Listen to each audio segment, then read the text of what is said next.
Well, there we go. Oh my gosh. Okay. Whoops. Oh, it is capturing twice here. Okay, so let's do that.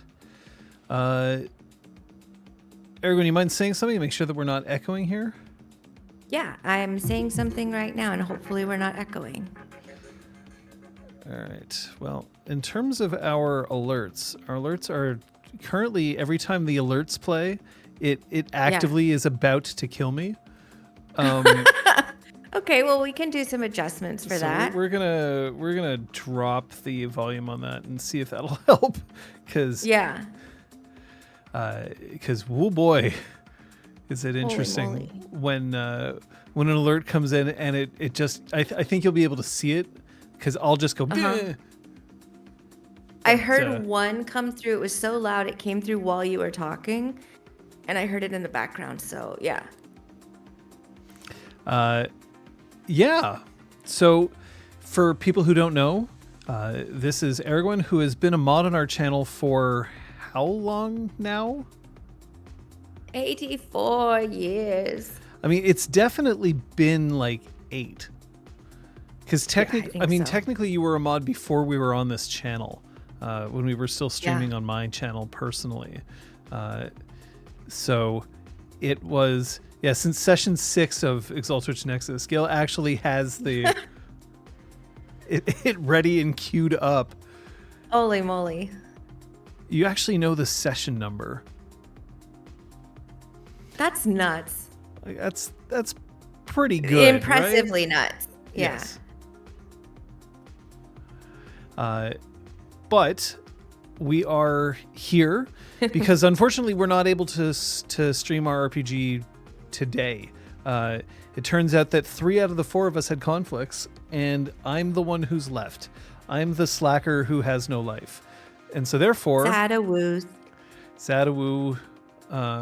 But at the same time, it means that I get to spend some time here with you and with, of course, everyone in our audience as well. So you recently rewatched it. Ah, I see. But one thing that we can also say is that we have something set up, which is awfully handy. Kate, literally in the hours before we did this, coded something up so that we can actually have a question queue again, which I'm very happy about because it's handy to have something like that for clinic hours. So if you do start your message with a Q or exclamation mark Q, or I think question will also work. Even question. Yeah. Then it will slide that into a queue for me, and then I'll be able to put that up on screen. No, the rest of the crew is off adulting instead of entertaining us with Werewolf. That is very much the case. That's something that we're just going to have to deal with. And it turns out that I'm the only one who isn't an adult. At least today. And that's fine. Oh. Someone's slacking off from being an adult, actually. That's fair. This is in the chat. That's fair. Technically, the adulting is done for them, I guess, but they're in a far-off location. Yeah. Open bar wedding. It's adult in a different way. Yeah, it's adult in a way that counts. Mm-hmm. In that there's a age prerequisite. I mean, depends. This is Canada, where the drinking age can sometimes be merely a suggestion. Oh no! But the drinking age in the province that I live in is lower than anywhere else. I think in North America, because it's 18 here. Oh well, I mean, I guess I would say that that's not too bad. Well, 18 means that we're the places that are close to borders tend to be quite popular because then people will cross the border into Quebec so that they can drink and then return home, which is also admittedly not great because it usually means you have to drive. But 18. How Nordic of us. It's 15. That's awesome. Go for it.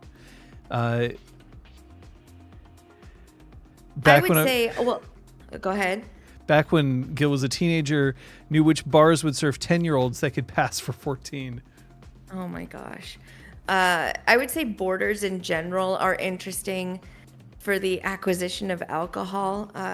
When I went to university, it was in Southern Oregon, which will surprise you, is in the south of Oregon, really close to the California border.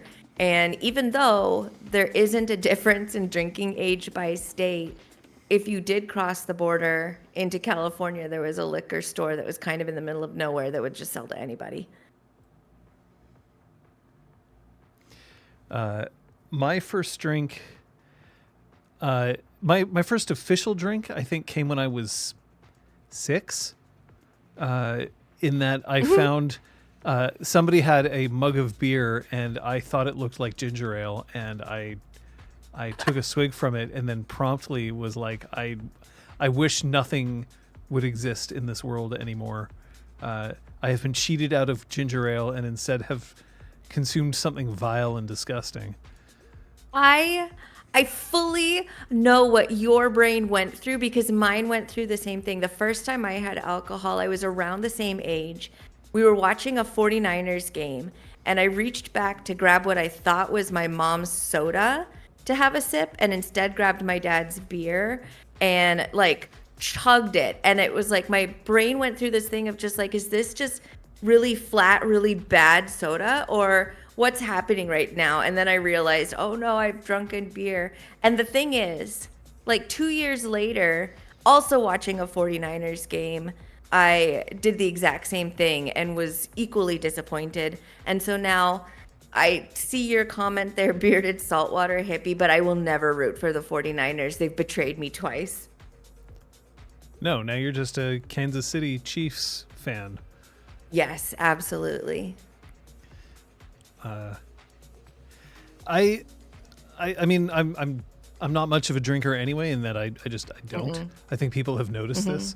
But my first time that I deliberately tried drinking, my older sister, procured some drinks that she thought that my other sister and I would like. And I remember sitting in my parents' basement, and the drink she had chosen for me was called tornade, which is French for tornado, which was a lemonade beer. Oh. And okay, so that reaction that you just had, that's the correct reaction. It was awful. And maybe that's why I don't drink to this day. Yeah. The first time I had officially had alcohol, like with purpose, I was not super interested. Like I didn't do like a 21 bash or anything like that. So around the time I turned 22, my dad was just like, you should just experience going to a bar or a tavern. Let's just go together. And I was like, okay. So he took me to like his favorite local dive, which was just sort of like a single room cube with some video games, like hunting simulator off to one side, and like long lunch table style seating, and the bartender whose name was Cricket. And Cricket's a great name for a bartender. It's a fantastic name. And she was like an old, like been around the block kind of bartender. She'd been doing it for most of her adult life. And it was just like, she knew everything. And so he took me up and he was like, Cricket, this is my daughter. She doesn't really like alcohol. Do you have any recommendations? And she goes, we happen to have ice cream today. I'm making you a mudslide. And I was like, okay, I like ice cream. So she proceeds to make a mudslide, which is ice cream, Kahlua, and something else. I don't remember. And so basically an adult milkshake. And I took it over to the table and sat with my dad and his friends for like an hour and a half or something, while they talked about stuff that I had no interest in contributing. So I was leaning on the table, my head on my hand, with the straw in my mouth, just sipping occasionally at this drink and thinking, this is fine, this tastes fine, everything is great. And then my dad was like, okay, let's get up. And he's like, do you feel okay? And I was just like, yeah, I feel fine. And then I stood up, and suddenly all of the alcohol that had just been kind of like camping out in my system started rushing through my blood. And I was just like staggering drunk from this one milkshake. And I was like, oh my goodness. And he goes, yeah, it's a good thing we came together. So yeah, that was my first bar experience. I first started hanging out in bars so that I could LARP vampire. Mm-hmm. There's my embarrassment of the day. When Exalted 3rd edition came out, I was with this group that originally was gonna play in one of our players' places, but he was like super willing to share his nobody else lives with me apartment for the purpose of this, but also nobody else lived with him, and he felt no compulsion to clean whatsoever. We were just like, maybe we can find another place. And here in Portland, there's before the pandemic anyway, there was a Doctor Who themed tavern. And so that's where we would game. We basically went and we're just like, hey, do you mind if we take over one of your tables once a week? And they're like, yeah, sure, that's great. And so yeah, we would go there, and every hour on the hour they would play one of the different versions of the Doctor Who theme song. It was fantastic. It sounds and it like was around the Matt Smith era, sort of, as it was leaving, and so one of the specials that they had was fish sticks and custard. It sounds like one of the best things that you can do if you own a bar is to have people say, hey, so do you mind if we come here every week? You know, like a whole group of us, and we'll probably order food and drink, and you know, we'll keep to ourselves, and we're not going to be too rowdy because we're honestly just playing a game. Like, it seems to me like it would work. Exactly. So the vampire LARP that I played in was popular enough that on their day where they were absolutely dead, which was Tuesdays, it became popular enough that they started putting it in their advertising of like, hey, on Tuesdays there's these. And then the bar got popular later on, and then they kicked the LARP out. No. Saying that, like, well, we don't have room for you anymore, and people think you're weird, so you have to go. Oh, no. Well, honestly, like, one of the issues with LARPing in a public space is that there's if you don't keep a tight control over it, you'll have players who will end up making other people just absolutely fucking miserable. It's true. And especially for vampire, because you'll get people who are like, yes, I'll feed on you tonight. And you're like, guys.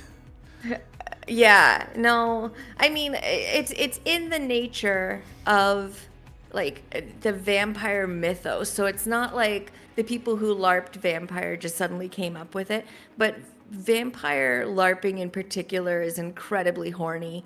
And so yeah, it's risky to run it in close public spaces, I find. Oh, so horny. So very, very horny. And that just ends up being the way it goes, right? Like, chill the F out, sir. This is a Wendy's. Sir, is a Wendy's. Yeah, because Kung Fu Fenders actually the same thing happened to us as well. That we had a few players who enjoyed showing up in gothic attire, and therefore they would provoke attention from certain people who then would inevitably be inappropriate. But yeah, no, it is the nature of things to be horny, but that's why when LARPing, one of the biggest rules that I think most people need to understand is that You should be polite and answer questions from people who aren't playing in the game, but you should never, ever, ever, ever, ever communicate with them in any kind of character at all. Yes. Even if you think you're being innocuous, because that's where misunderstandings happen. 100%. And you're also in a public shared space. So in the same way that, if you are having a family barbecue at a public park, you pick up after yourself because it's a shared public space. So you just have to be considerate of the fact that you're around other people. It's not your living room, so you can't be living room comfy with them. No. Can't put your feet up on the table. No. That's actually a really good way of putting it. It's a good analogy. Eiragwen, for people who may not know you specifically, Yes. you also stream role-playing games online, and yet different from the way we do it. What's going on? Yeah, so on Wednesdays, I'm part of a group that we refer to ourselves as Pinky Pact, and we stream on Twitch on the channel of the same name, and we're playing Dungeons and Dragons. We've just transitioned over into a homebrew. We're actually going to be playing episode 3 or session 3 this coming week. And unlike RPGClinic, where they're playing in person and we get to watch, we are 100% remote from each other. And so we've identified a couple of really cool pieces of technology in order to give the viewing audience a sense of the characters and who's talking, because some of us can have really similar sounding voices. It's been really fun. We just had completed playing through Dragon Heist, which is a campaign that was published by Wizards of the Coast for Dungeons and Dragons. And one of the characters that was playing, who is played by Captain Splooey, is continuing forward, but the rest of us are playing brand new people. So it's been a lot of fun. And how many players do you have in your game? 7. It's insane. It's really insane.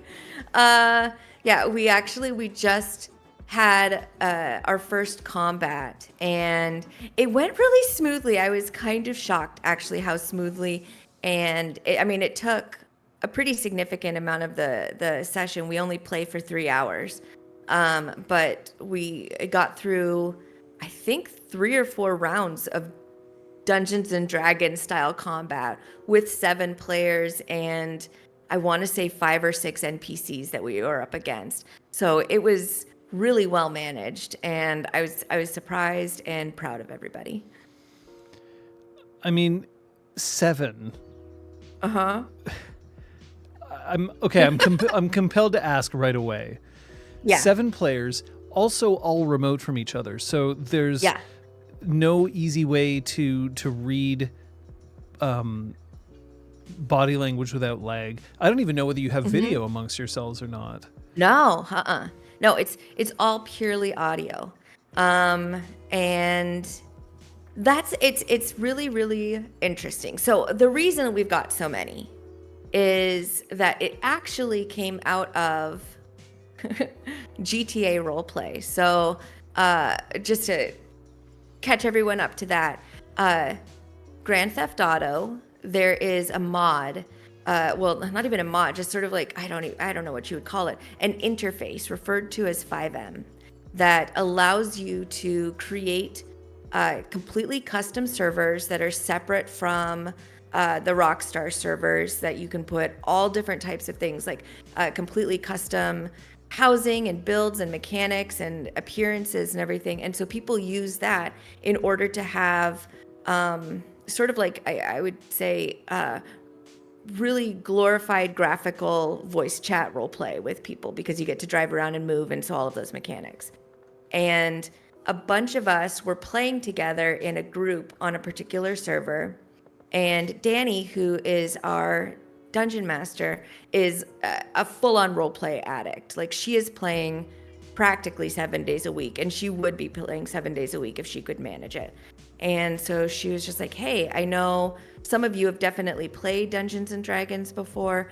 I've never really gotten a chance to DM Dungeons and Dragons, and I know some people are kind of interested in it. What if we started up a game? We could play through Dragon Heist, because I've got my hands on that. And if we like it, then we can move on to a homebrew. And so that's actually how we started with 6 players, because that's just how many in our group were interested in doing it. Plus Danny, making a 7th. And then we had a little bit of a shuffle up, and 2 of our players dropped out. But we were just like, we were playing pretty successfully with the 6 players that we had, so maybe we can fill them in. And so we asked 2 other people that we just knew to come and fill their spots and add them into the game. And it just went forward. We kind of figured out like sort of the roles that people naturally fit into within, a party group, and who ended up being kind of the faces of the party, who were the ones that really came out and shined during combat, who figured out how to be really investigative. And we got through the module. And then when we were moving into our homebrew, we were just like, we all know this other player. She's really super cool. She's very interested in Dungeons and Dragons. What if, it's just one more, right? And so that's how we ended up with 7. 7 damn people. Yeah.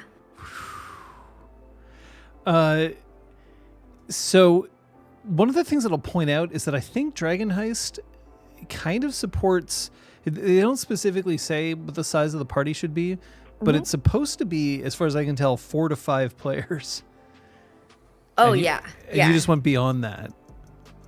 Yeah, and I think Danny figured out pretty quickly that we were just mowing through the conflicts that needed us to have a little bit of a challenge, and figured out how to adjust for that. And she also, just because, like, again, she just has that sort of brain, because she's constantly exercising those role-playing muscles, was throwing in completely custom stuff to people's backgrounds. So to be honest, for most of Dragon Heist, I had no idea what was module and what was like being woven in to eventually be revealed as part of somebody else's backstory. But we definitely found that for a while combat was super easy for us, and then she figured out how to make some adjustments, and then it was very, very difficult for us. So yeah, it was and an now you're interesting playing your own campaign. homebrew. 100%, and it's really exciting. She's come up with it. It's kind of an adjustment. The setting, just to kind of entice people a little bit, is we're playing in a particular continent that hold on, I'm really quickly just gonna check to see who's actually listening here and make sure one person in particular is not. Okay, cool.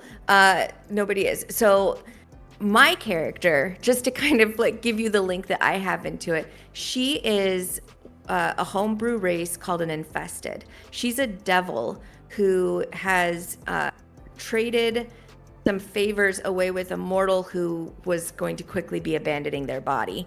And so she's now like basically in disguise, puppeting this mortal body around. And her reason for being out there is that nobody else knows, is that pretty recently, in the grand scheme of things, souls stopped coming to hell. So basically everything that their economy and social system functions on stopped. And all of the sort of spies and warlocks that she has under her command haven't been able to figure anything out. So she's just like, well, I'm going to take this into my own hands. And so she's venturing into the mortal terrain in order to try and figure this out. But she doesn't want anybody to know that she's the one who's out there, because she's actually getting to be kind of a big deal in hell, and she doesn't want somebody else to move in while she's gone. And so that's why she's in this disguise. I'm kind of a big deal in hell. Yeah, yeah. She might be on her way to archdevildom, especially if she can figure out this problem. So she's currently though stuck in a pretty puny elven body that actually feels pain and notices when things are burning and that sort of stuff because she'd kind of gotten blind to those things because she was born in hell. And so it's been kind of fun. The other part of it that's an interesting part of the setting is the gods that exist are all of them mortals who have ascended to godhood through whatever deeds in the past.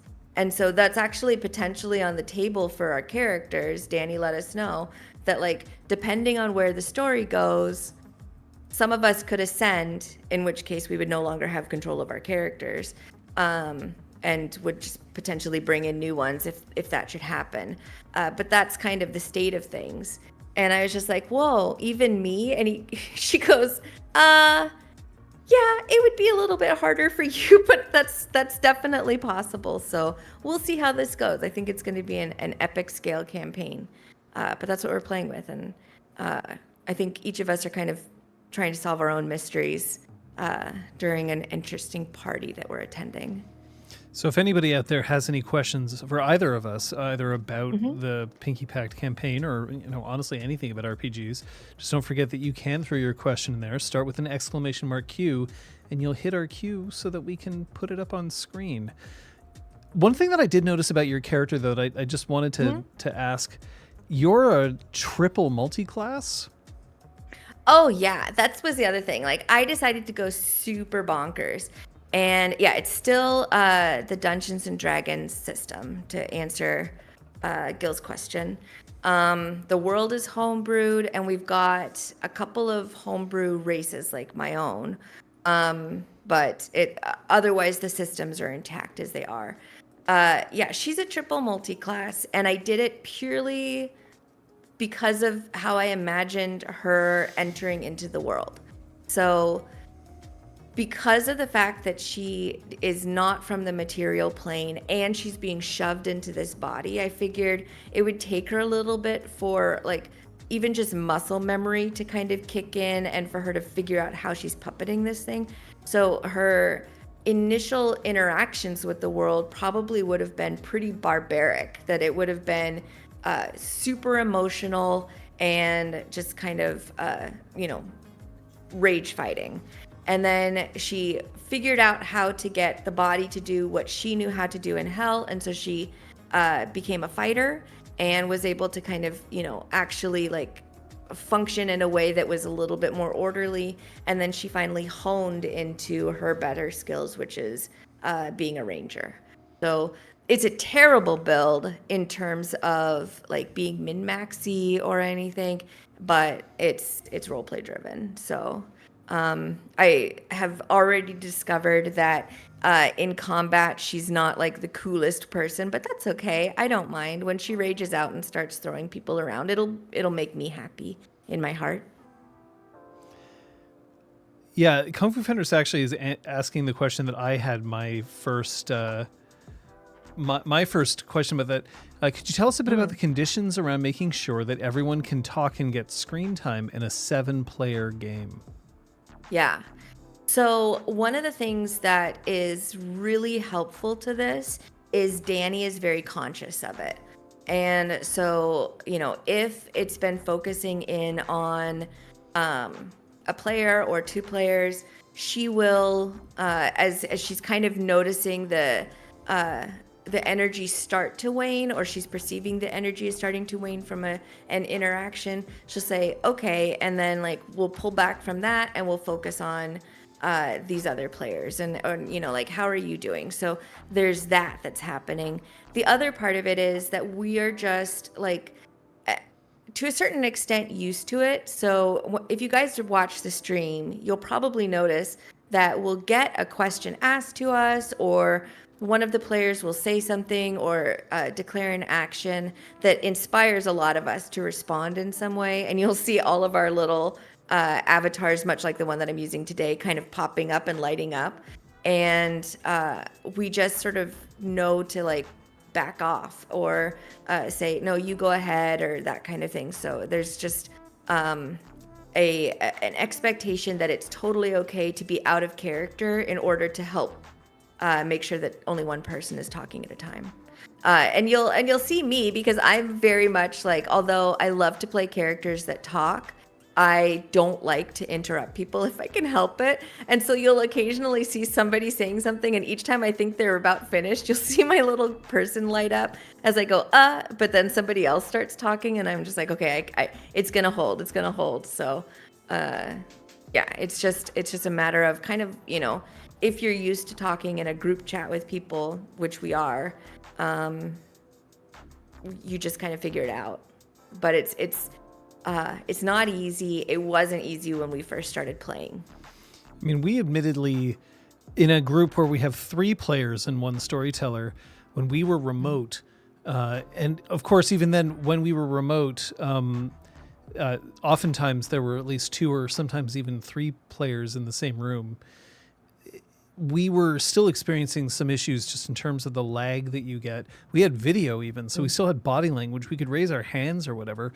If you're doing it strictly in audio, do you find that you've kind of relaxed into a speaking order, or are you messaging each other sometimes in the background, being like, I have something to say, like let me cut in or whatever, or do you just do it strictly by feel?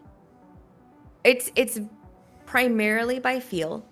The chat program that we're using is Discord, so pretty much all of us have a secondary screen, and we can keep an eye on who's lighting up and see if somebody is about to speak, or if we are speaking over each other. Because Discord tends to not have as much lag as we might hear in audio wise in terms of that light up that happens around our avatars. So that certainly helps. And it really is, like I was saying, it kind of has become a habit of just getting used to the characters. Like, we know, for instance, that one of our players is more likely to be quiet for a large amount of the session, unless you're directing something specifically to them. And then when there's a moment, they'll say, hey, Danny, here's some things that my character's been thinking of doing. And then they kind of get a moment where it's kind of just them. And that's something that we've all just gotten used to, and it's just part of the way that we play through. And then we also, the ones that are pretty talkative, like myself when I get the microphone, will also try and be really careful to say, hey, to whoever hasn't really said anything, what are you thinking? Or, my character glances towards them and tries to read their expression, that sort of thing. So we're aware of the fact that we've got a 7-person group, and we are also wanting to play with each other, and therefore we want to make sure that everybody's got a chance to say something. So you're kind of looking out for each other. Mm-hmm. Yeah, and we do, because there's Discord there. We have messages off to the side. It's not usually like, like, hey, shut up, because I've got something really interesting to say, that kind of thing. But we might like jot down a note off to the side of something that we want to bring up later, and we can see it. What the other thing that's actually kind of nice is, especially since a lot of us have wireless headphones, so we can listen to what's happening. If we have to step away to use the restroom or grab a drink, we don't have to interrupt everybody. We can just say, be right back in the chat, and head off, and then come back and not have missed out on too very much when it's appropriate. So that makes it kind of nice, and then we can play straight through for 3 hours without necessarily needing a break, because it's a pretty short game in terms of Dungeons and Dragons, especially if a combat gets involved. 3 hours is, of course, like that's what we typically have. Although we recently figured out that what our 3-hour session is often closer to 2 hours 40. Yeah. Sometimes even 2 hours 30, depending on whether we need an extended break. And then we have the intro at the beginning, which takes up 15 minutes. But admittedly, combat is a less common feature in our games, and when they do happen, they tend to be much more abbreviated because they're not nearly as tactical as a D&D combat would be. You use a virtual tabletop, right? You actually use the official D&D Beyond one.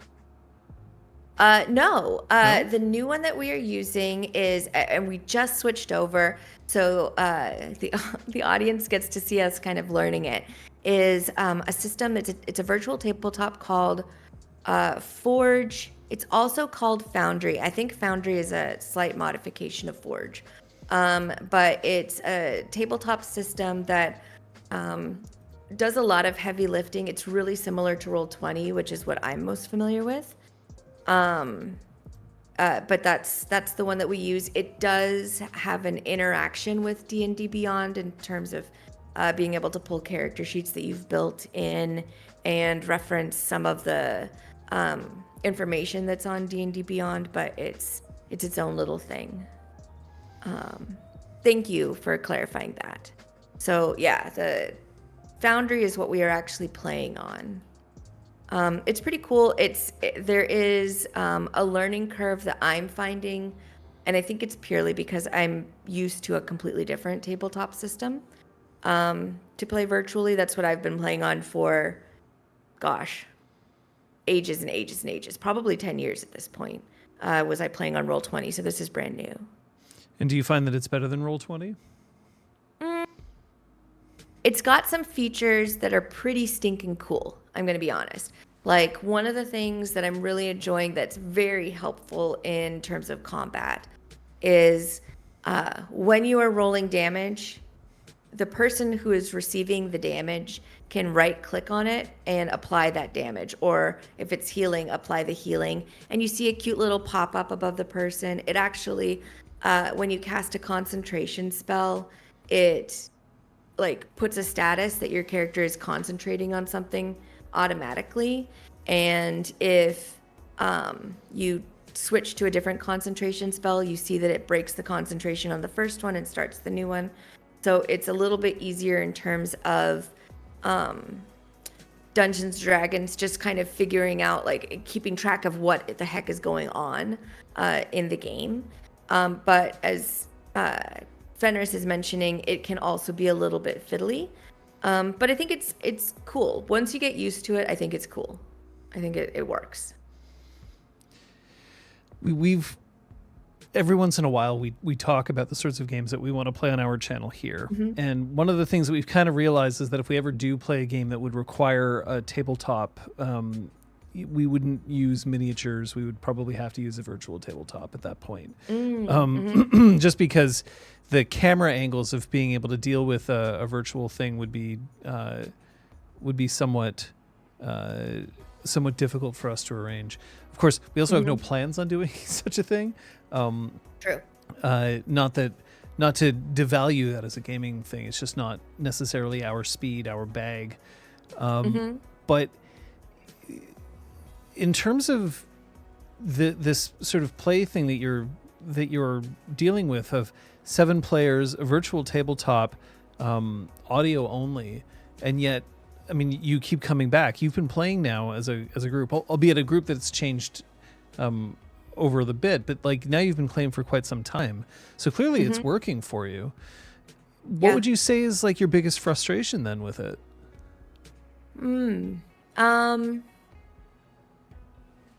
I think probably the biggest frustration is that at sometimes it definitely would be nice to be playing face to face on certain things, because I know that there's, to a certain extent, a limitation that I've got, and that limitation is my ability to clearly express through the vocabulary I can pull together in the moment, where I might be really excited to express to my other players and Danny exactly how my character is feeling or appearing or reacting or what she wants to say.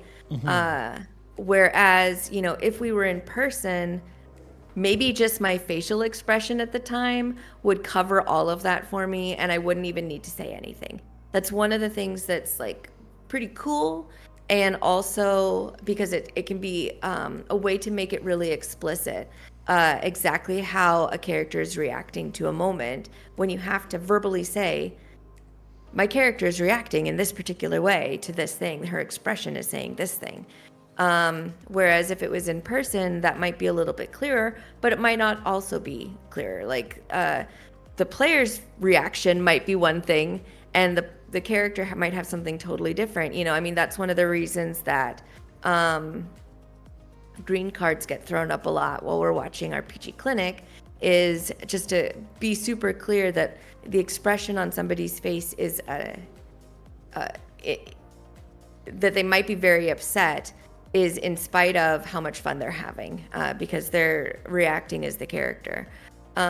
So I think it's kind of a give and take, but that's one of the things that would be really nice, is to have a little bit of that shorthand available to us. We may have covered this, but Flower of August asks, is niche protection even a thing you can do with a 7-player group? Do you have ways to work around it, or do you just accept that there will be a lot of overlap? No, we definitely accept that there's going to be a lot of overlap in it. And then actually with this particular group of characters,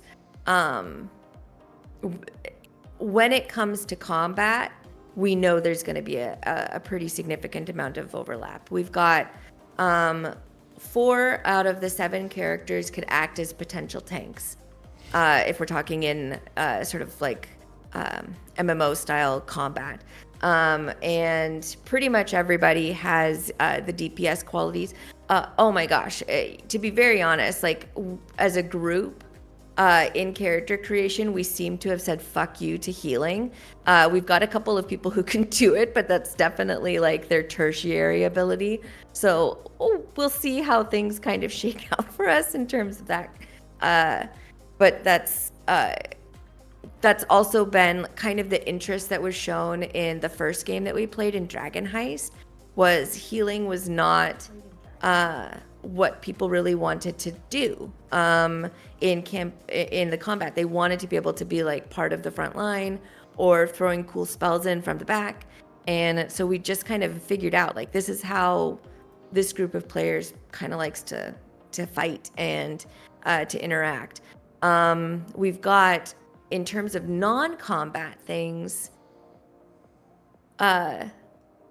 there's also some overlap in skills, but there's not as much overlap in motivations. And so we've got situations where multiple people would want to look into a particular thing.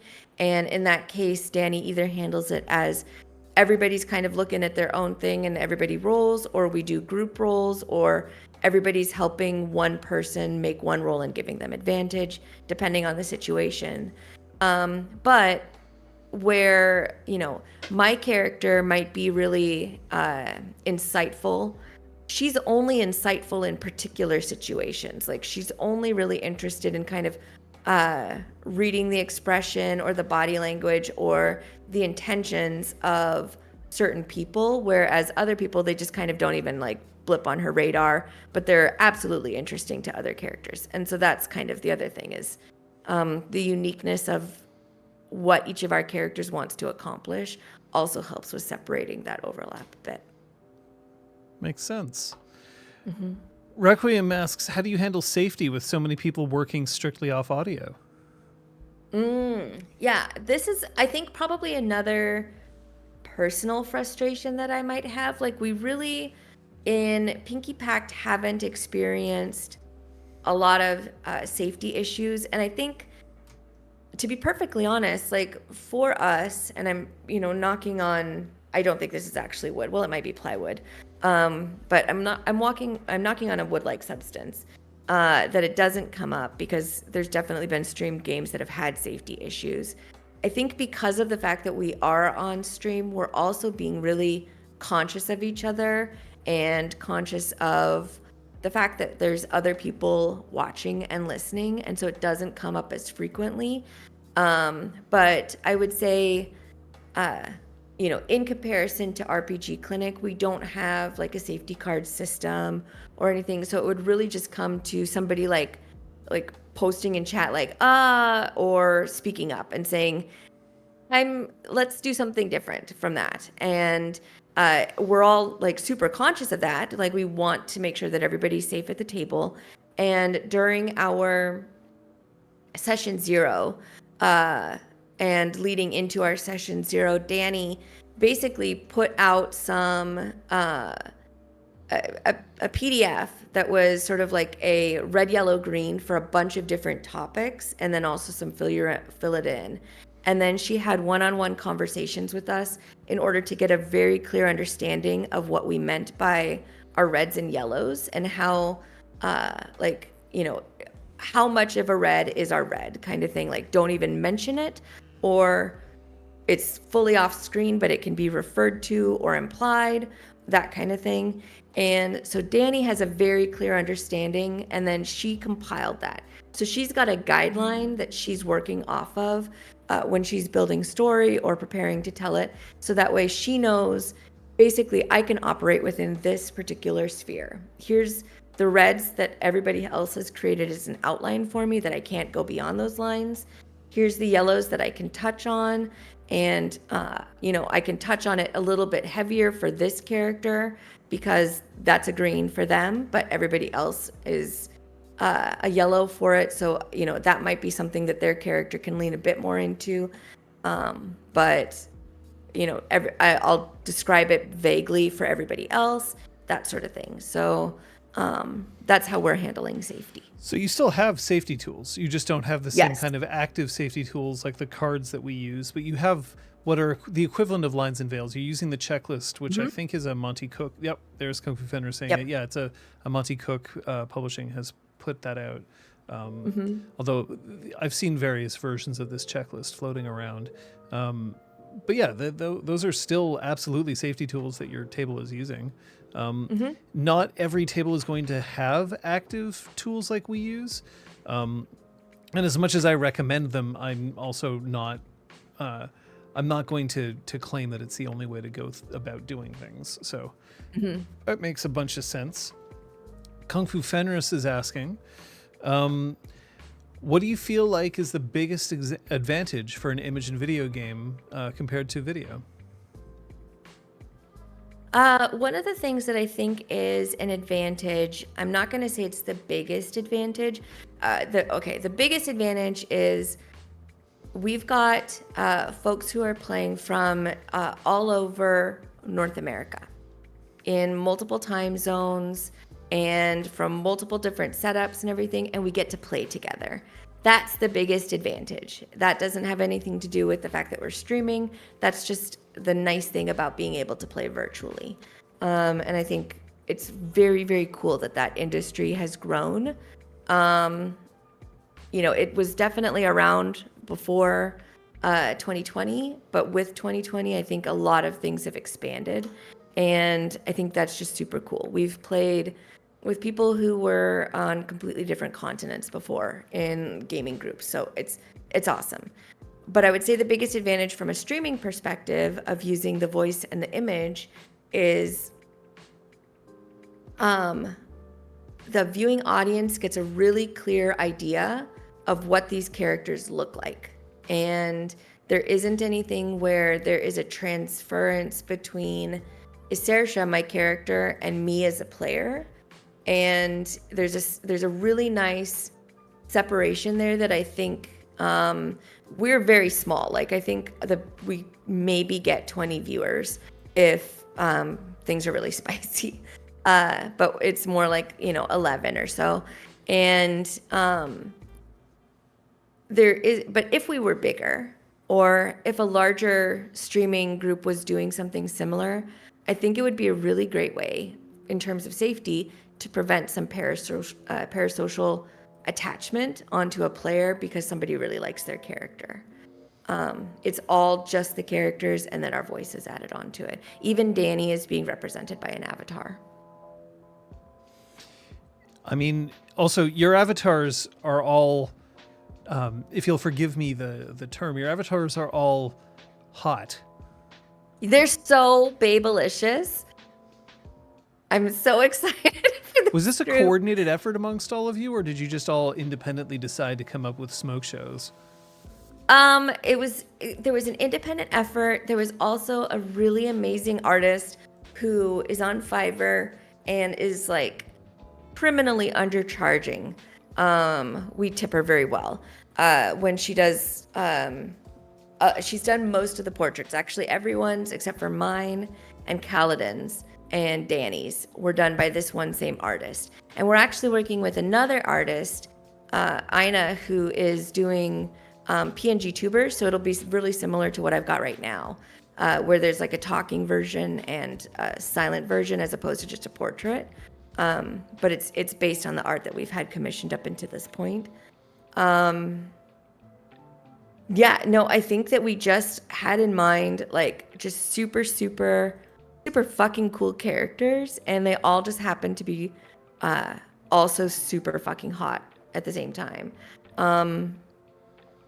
As opposed to like kind of weird and cute. Maybe it's like a hardcore reaction to what we did in Dragon Heist, because like Vishara, the character I played, she was so weird, and she talked weird, and she had like this crazy eye that was bleeding blackness out onto her face. And we had Dali, who was like this pint-sized Haringen, so like a little bunny girl, and Phelan, who was like dead but animated with a little squid that would follow him around as his familiar. I mean, we were a weird bunch of characters in that particular game, so I think it might be just like and now we're gonna be hot in this other one, I think.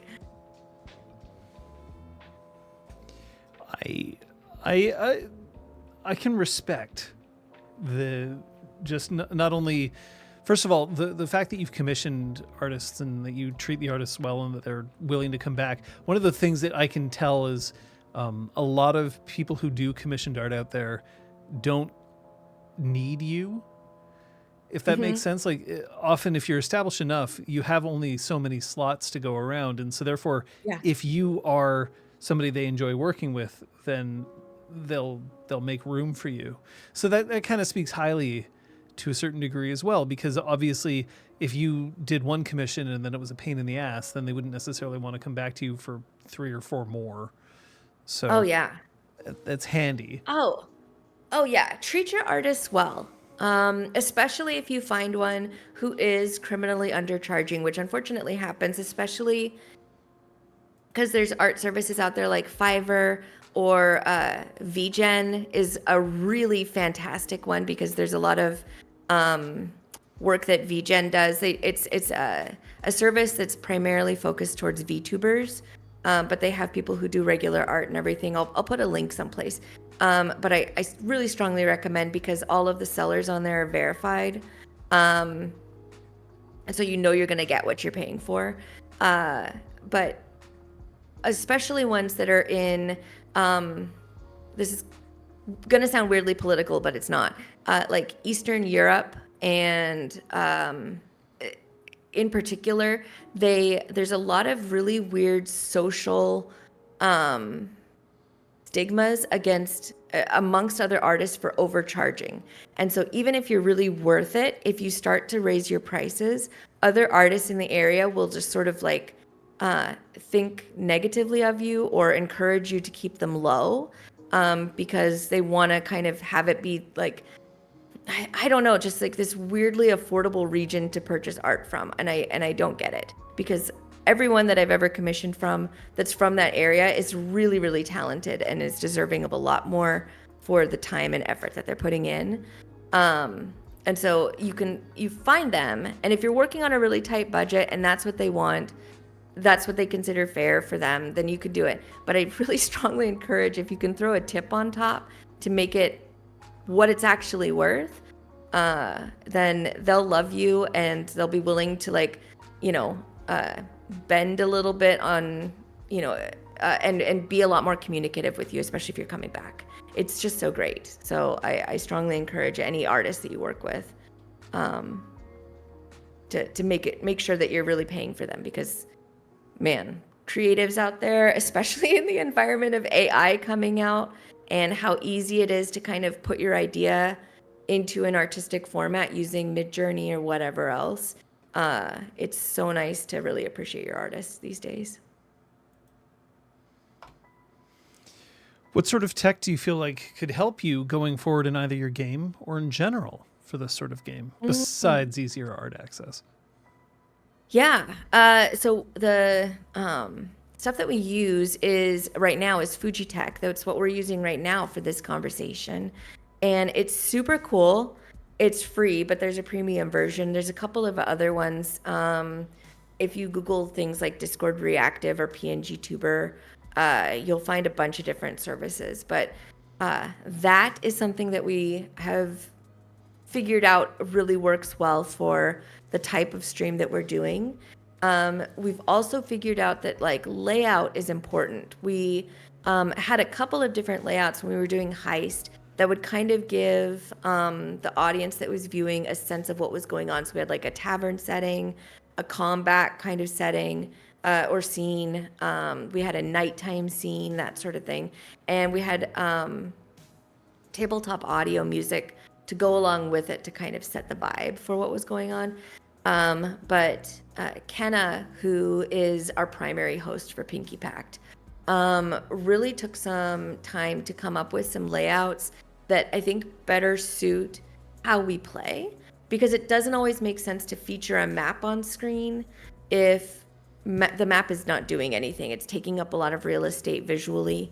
And so she introduced this time around like our conversation screen, which is just the 8 of us and the side text in case we do any rolls in it, so that the audience can see what the results are. But it's just our characters talking to each other. And so figuring out like what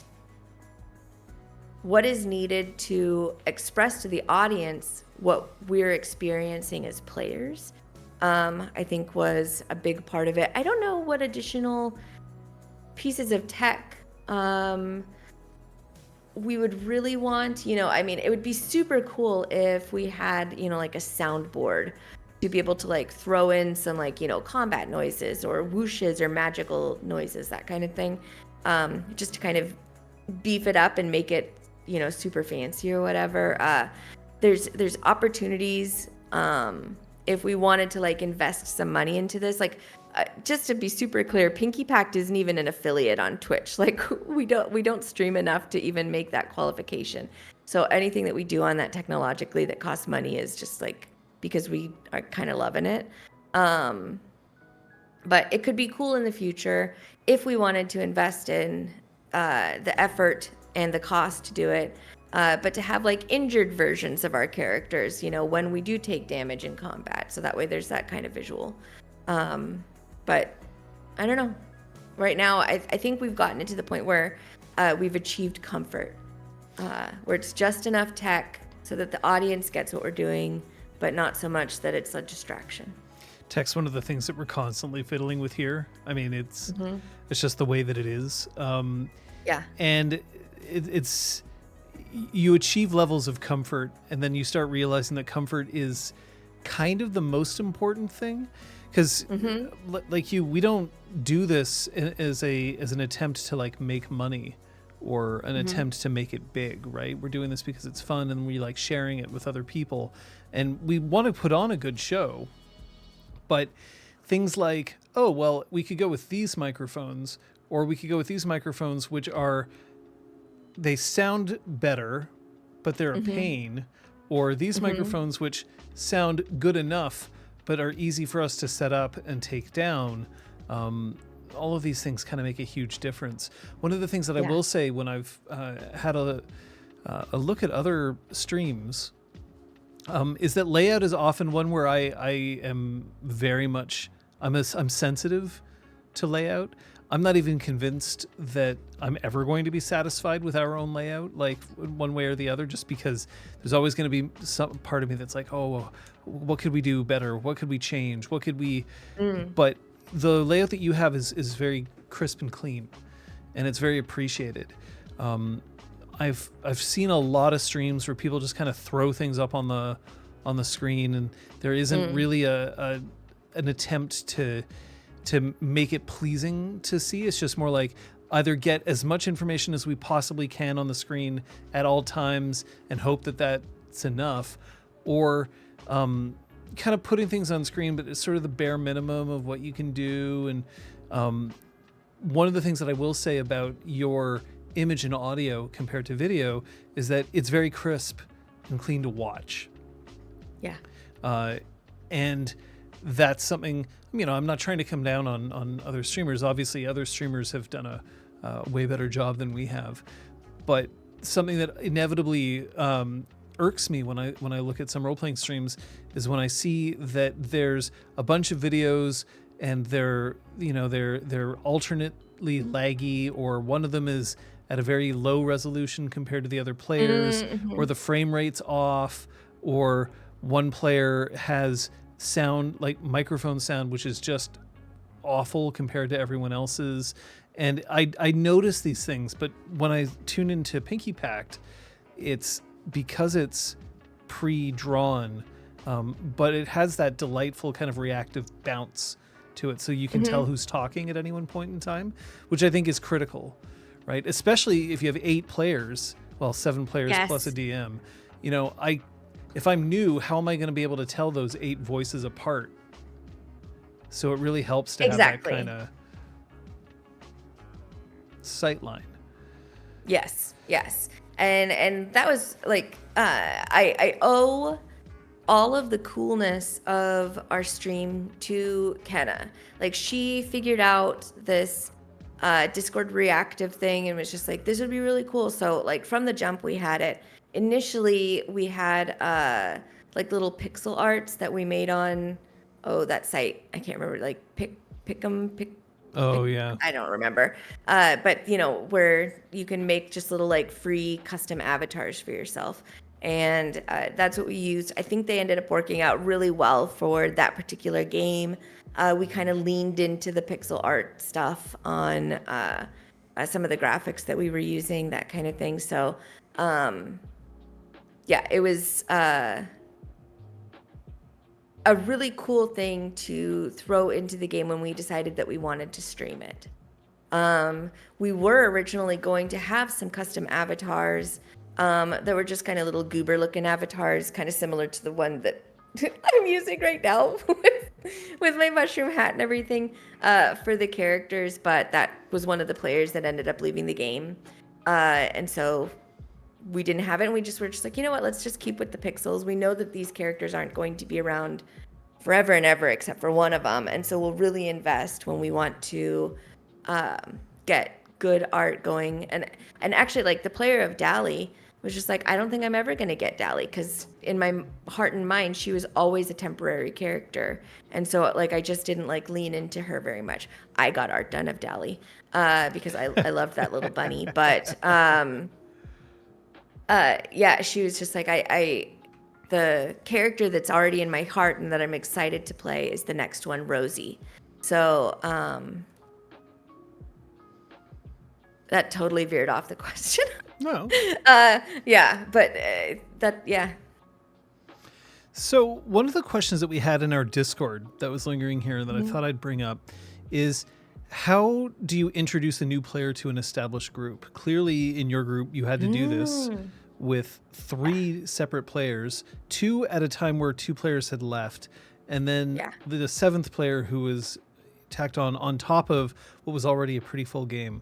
What did you do to help ease their transition into the game, not only for themselves, but also for you? Yeah.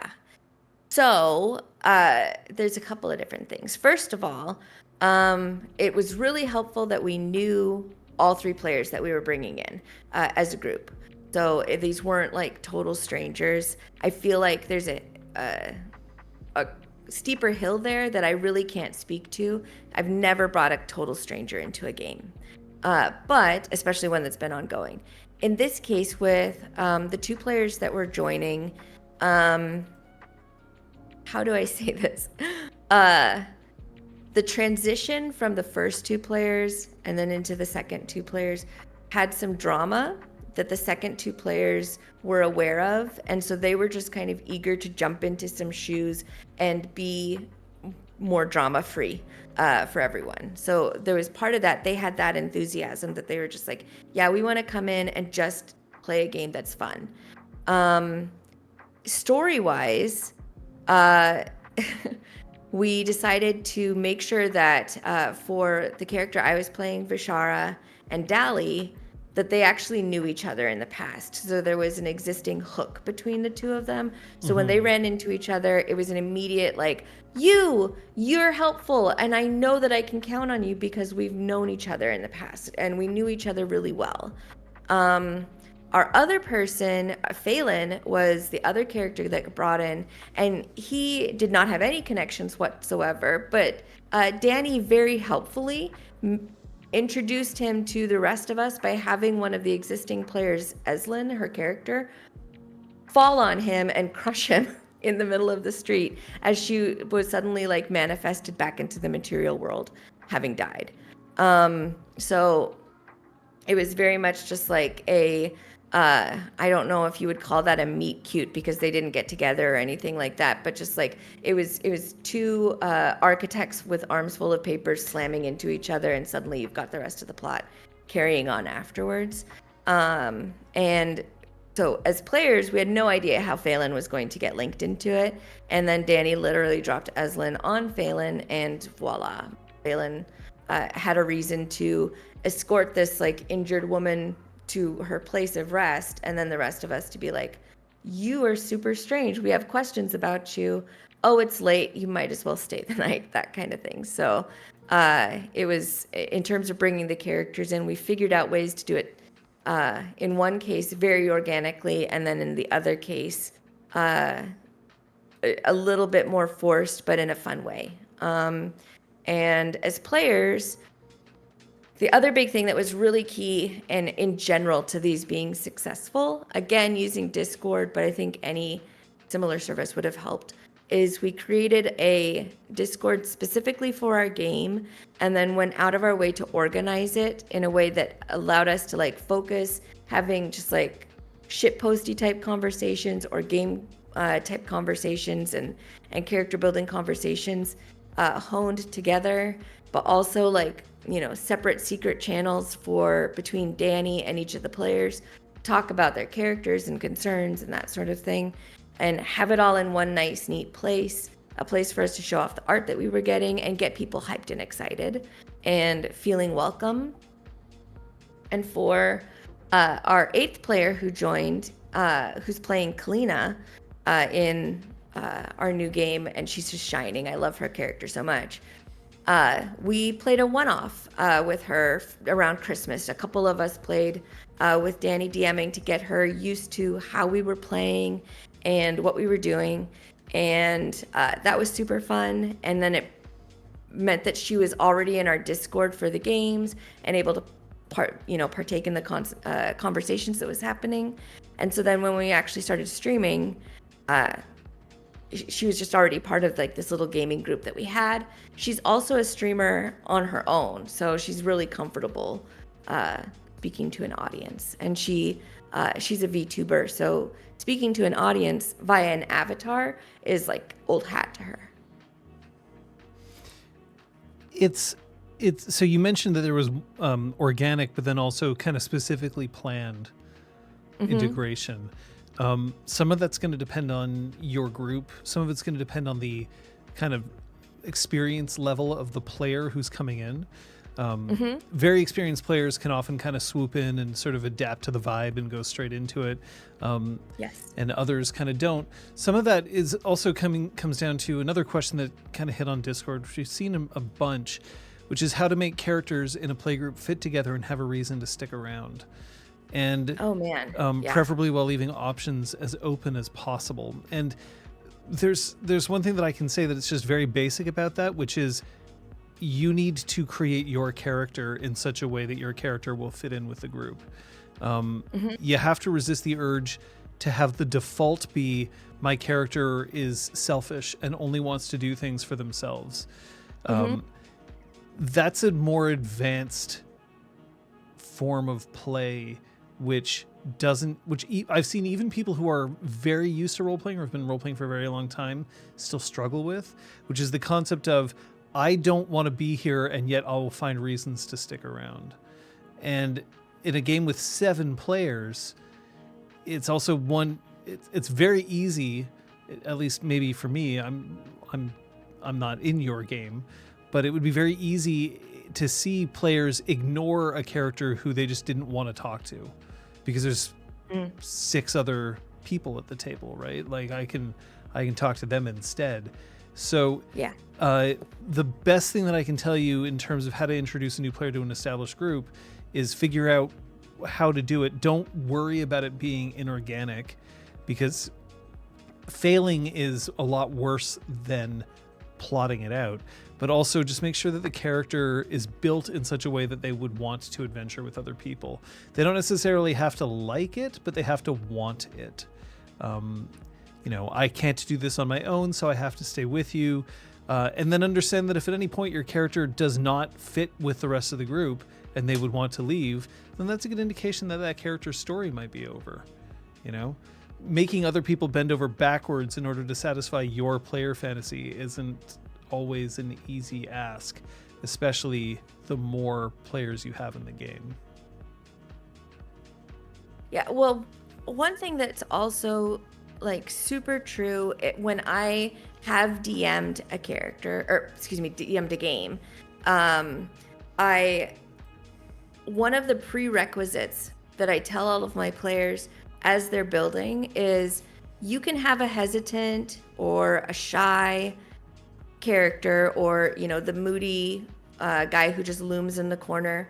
That's fine, but you as a player have to have the intention for your character to want to be in this group.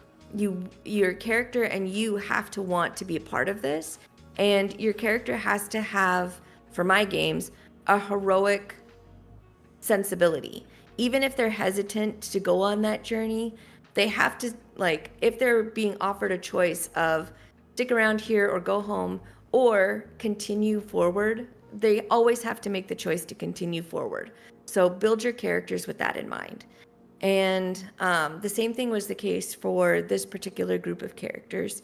The other thing that we did, again, we had a year almost of daydreaming about this homebrew that was coming. And man, I have to say, Danny's a hero. I am so happy that it actually came to be, because I can fully imagine a scenario where everybody's really hoping for this, next new big game, and then the DM is just like, guys, I don't have time to do this. I'm so sorry, we're gonna have to cancel this, and then nothing happens. I feel called out. So Danny, I'm just so grateful for her and her enthusiasm and effort and into building this game, and actually the fact that we get to play it. But we had a huge amount of time knowing that we were going into this, knowing that all of us except for Kaladin were going to be brand new characters, and Kaladin was also a very interesting linchpin and connector between the two, because if any of you did end up watching a couple of our Dragon Heist things, probably one of the things that you noticed about Kaladin is he is really standoffish. He's got things in his background that make him willing to be a part of a group, but hesitant to get super invested in them because things have gone bad in the past. And so his character is several times over, especially because although we played Dragon Heist for a year, in game only a month went by from the start of the campaign to the end of it. And so there was a huge amount of him just saying okay, yeah, let's go after this incredibly dangerous person, but I've only known you guys for 7 days. It just kind of calling out this reality of about to throw our lives on the line as these characters, but we don't really know each other. And his was kind of the voice that was able to say that because of the history that he's coming from. And so having that be the character that is a link between the one that's the hesitant one to get invested in a group, we knew that it was going to be really important that we have reason for this group to be together, and not just because there's a meta need, there's a story need for us to be together. And so we spent a lot of time figuring out how to hook our characters together in different ways. My character, Saoirse, has a group or a pact with Isolde, who is our Cambion character, who's the other devil in the game, who's a lot more overt and able to kind of go out and about where she wants to without being too much at risk.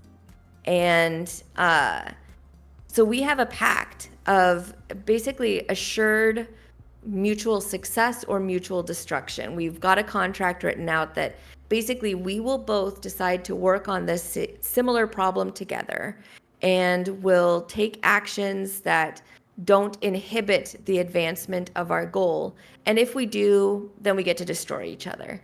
And so we've got that kind of working for us. And there's a little bit of friendliness as well. My character wants to recruit her into her court. So I've also got some motivations for why I'm engaging with her. And then I've also got a connection with Pyrrha, who is just this mortal who's got a terrible, terrible family. And in the pregame, before the story really starts, my character encountered her, and she was nearly dead and used one of her racial abilities to basically sustain her so that she was no longer mechanically in death throes and making death saves, and then got her to help and was able to heal her. But as a result of this, she's got some of my blood just in her, and so my character feels like she's now like a physical extension of me, therefore incredibly important, and she's kind of acting as a bodyguard. And then Pyrrha's got connections kind of similar to other people, where like she's encountered Rosie, who's also a healer, who's taken care of her in the past. And she's had sort of prophetic dreams about Kalina, who's our other really strong magic user. And Pyrrha and Kaladin met in a pub, and on a really rainy day where they didn't want to keep traveling in the rain, and had a good conversation. So there's like this familiarity and these links that are there that all haven't been yet exposed in the story. But those are the ones that are out there. And that make it so that way there was like an inherent trust and interest in sticking with these folks, and knowing that they can be relied upon, even as weird stuff is getting thrown our way. And then also within the story of the game, there is this kind of larger question of, isn't it so strange that we know each other through all of these different connections, and we've found each other in this place? And so that's a question that we're asking. As well as just, trying to figure out the mysteries that are going on. And so that was a huge part of making sure that the characters wanted to be together as much as the players wanted to play together, which I think is the other big thing.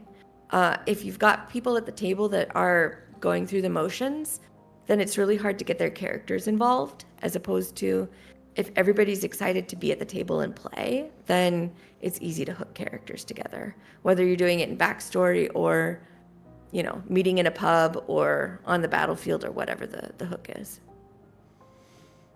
When you get that group of people together, do you find that any of the players that you have in your game are maybe more casual about playing? Like, do you have some people who are content to sort of sit back? I don't think so here in our homebrew. I do think, I'm going to use Dahlia as an example. Her player was coming in partway through a campaign. She kind of threw the character together, and she knew that there was going to be an endpoint to it. So, Dahlia was a fantastic character, and she played her so well, and she was funny. And the nice thing about Dahlia is she was down to clown for anything that anybody suggested in the game. So she was really good at, being invested as a character, while the player was pretty casual about it because, her heart was already in the homebrew and she was excited about what she was going to make for the homebrew. So I knew that was a part of the thing because of the conversations that we would have in Discord that, when we were talking about stuff, she was just like, yeah, Dolly's just kind of a filler character in between that I'm going to play to the hilt, but also meh kind of thing. So, if something happens to her, then I'll make another filler character in the meantime kind of thing. So, we've definitely had folks that were feeling more casual. And you know what? Honestly, I think on like a week-to-week basis, we might have people that are feeling a bit more casual or tired because it's the end of the day. We are playing across 3 time zones. So we've got some folks that are ending the game at midnight while I'm lucky enough to be ending it at 9 p.m., which is a great bedtime. So it's kind of all over the place. And so I think that's the other thing that we feel out during sessions is some people are just like, I'm wiped from work. And their reaction can be, I'm wiped from work, so I can't freaking wait to like play pretend and be irresponsible with my brain for a while. And then other people that are just like, man, I'm so tired. Like Blue, who plays Kaladin, has literally fallen asleep because he had such a long day at work during game. And it was on stream. It's very funny to me, and he's kind of bashful about it, but it happens. And I think the big part of it is we don't hold on to it so seriously, even though we're streaming, because we like each other's people. No, you can't. I mean, I find that streaming I think I've said this before. My favorite part about streaming role-playing games is honestly that it keeps everybody honest. There's sort of this, well, I know what I'm doing on Sunday. I know what I'm doing on Wednesday evenings, which is when Pinky Packed streams. And so it makes it a little bit harder to sort of say, oh, well, I can't play today because X, Y, and Z, when you know that you've also got an audience who are waiting for you as well. But I do find that there are times where I'm really excited to play even though I'm tired because it'll give me the opportunity to just relax because playing is still a fun thing for me. It'll help me. And then there's some days where I'm just like, oh boy, here we go. I gotta be on because things are happening. I don't blame anyone for falling asleep in a game. No. There's a stress relief sometimes that comes with it, and then with that stress relief, sometimes you're just at a point where you can kind of, your body just says, okay, clearly I'm de-stressing. This would be the perfect time to doze off. Yes. So that I can't blame. I have had problems, however, with players who would constantly fall asleep in my game. Oh, yeah. Yeah. Then I had to have a conversation with them at that point, being like, should we play it another time? Like, because it seems like you're constantly like just super tired, and therefore you come in, you fall asleep. That's, like the fact that you're always asleep makes me feel like either you aren't enjoying yourself or we're not playing at the appropriate time. And so then I had to have a conversation. But that was a repeated event, not I happened to be tired this one time. Yeah. Yeah. And I think the other really important thing about it is, and it's part of just the communication thing, is even just saying like, hey guys, work really wiped me out. I'm feeling sleepy. I'm hoping game energizes me. I'm excited. I want to be playing here and everything, but I am pretty tired going into this. And, that is super helpful. Actually, like, there's one moment to go into RPGClinic, and I don't even remember the specifics, so I can't speak to the specifics, but that's kind of a safety thing that's similar, is Kate had something going on that was sensitive, and she was just like, I've asked that particular topics because they will remind me of this other thing that I've got going on, are just like no bueno for right now. And it's not a 100% thing. This isn't a typical line and veil that I've got. It's just right now I'm kind of feeling it. And then the game got played through and it was totally fine. But it was just such a cool moment and I was so happy that Kate shared it on stream to demonstrate it, how nice it is to just at the top of game be honest with everybody else, and just say like, I had a really shitty last half of my day and I'm kind of in a mood. I might be quiet for the first part of the game until I'm like back into the play of it. You know what I mean? And that like, I took that moment that Kate was really kind to share on stream and held it super deep in my heart forever and ever. And like, I take that bit of wisdom with me like everywhere. I've recently been invited to a Discord that's just a bunch of like forever DMs choosing to play one shots for each other and kind of doing on this circle. And one of them invited me and was just like, hey, just in case you ever want to hop in, I know you're not a forever DM, but like I like when we play together. And one of the conversations that came up is like, what do you do to make sure that your table is safe? And I was just like, I have the perfect antidote for this because I truly believe it. Like, if you're feeling some type of way before a game starts, say something about it. It makes it so much nicer that everybody knows kind of what page you're on before they get started. Even if you're not canceling game or anything like that, you still showed up, but something's going on, and it's just so nice that you're not holding it inside in a way that makes it so everybody's kind of misinterpreting your actions later, especially if it's because you're feeling grumpy or sad or something. Well, it's something that I can adjust to, which I really appreciate. If somebody mentions that to me, like right at the start, and says something along the lines of like, I'm not feeling tip top today.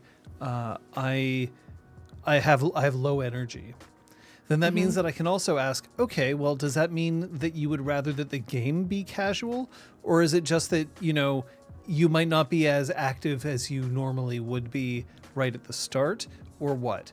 Because sometimes I can counter that by making the game super high octane, right? And make it so that it's like, all right, well, fine, you're low energy. Well, we're kicking this off in high gear, and it wakes everybody up, and then they're ready to play, and then they get engaged, and they're fine with it. But it could also equally be somebody just being like, I don't have the capacity to be high energy today, as opposed to I am currently not feeling high energy. And then I don't mind playing a game which is either more casual or even have the player take a step back and be like, I'm happy to be here. I'm happy to play. But if other people take the spotlight this session, I'm not going to be mad. Or even I would encourage other players to take the spotlight because that's not where I'm at right now. That's not how I'm feeling. And I can adjust to that at that point. I remember the event that you were talking about in terms of Kate. I also have had players mention either at the beginning of stream or also before stream, hey, just to say like, I'm not feeling well. I've got a headache. I've got, there's any number of reasons why somebody might not feel like super tip top right at the start. And we've started to normalize a little bit, saying like, it's okay to say that on stream. Yeah. We're all of us are or were at one point theater professionals. And one of the things that you do if you're performing is that you don't typically want to go out, you don't start your performance of Romeo and Juliet and you walk out on stage and say, folks, everybody, just so that you know, I'm on my period today, so I'm feeling kind of crappy, but I hope you enjoy the show, and then you walk off. Because the illusion is that you're always trying to give your best performance every night. Right. And audiences don't necessarily appreciate it if you warn them in advance, hey, this show might not be my best show because I have other overriding concerns. And yet, for a role-playing game, I feel like normalizing it is totally fine because that's something that everybody has to deal with at one point or the other. Liz, I I heard about it through my friend Nodge, who was there.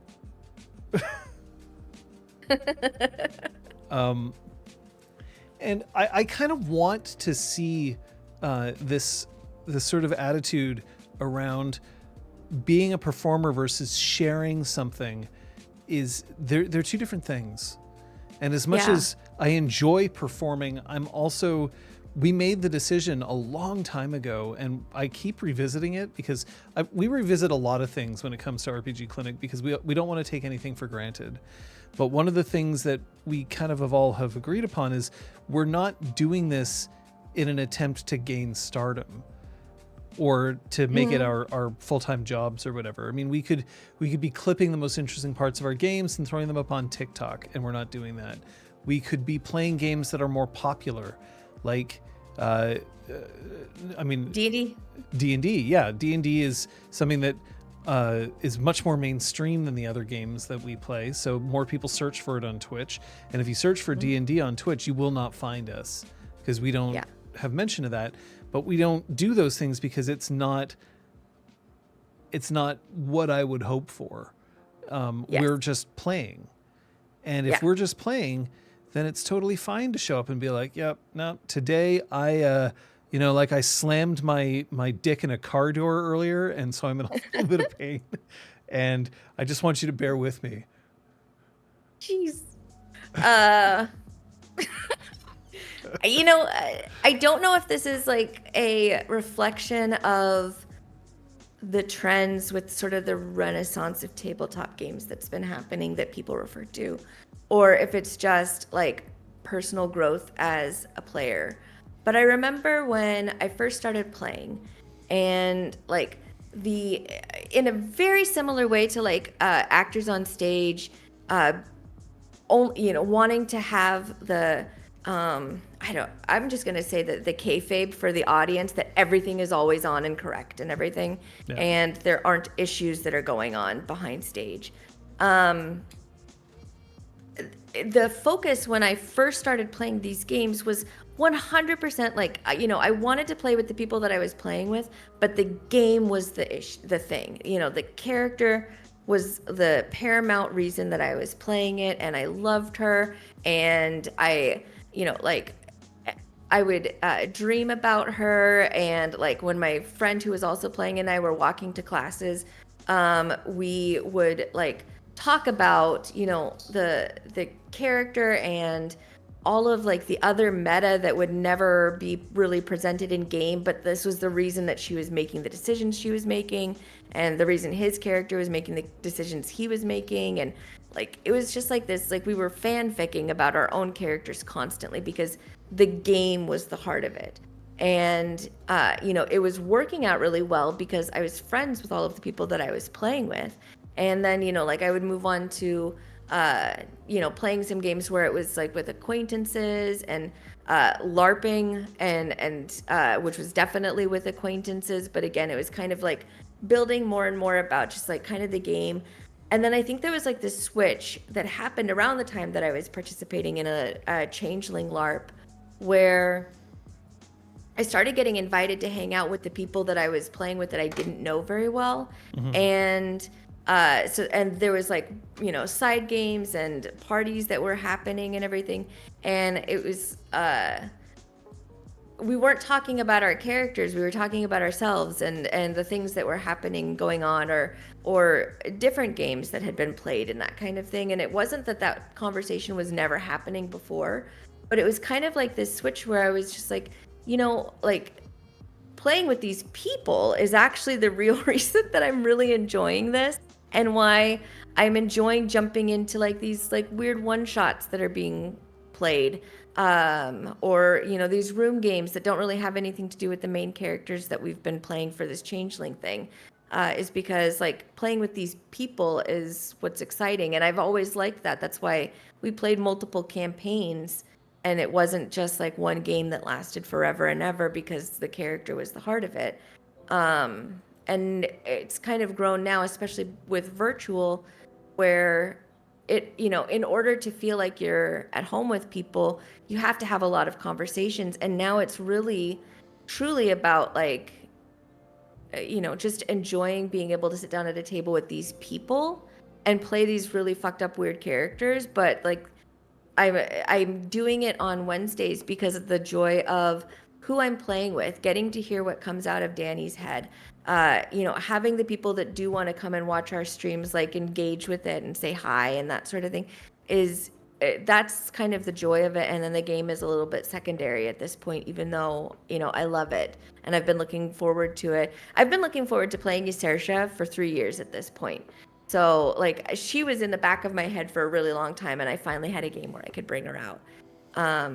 But I'm finding also that it's the event of it that is the most enjoyable. It's the reason that like I stuck to RPGClinic well beyond my viewing of Critical Role or of a lot of other streamers that I did, because like this community, there's a joy of being able to participate and view and come back to it and feel comfortable. And then, actually being able to have conversations in the chat that aren't flying by and the Discord and stuff like that. I think you just figure out that it's what's joyful about it, and that's what makes you stick with it.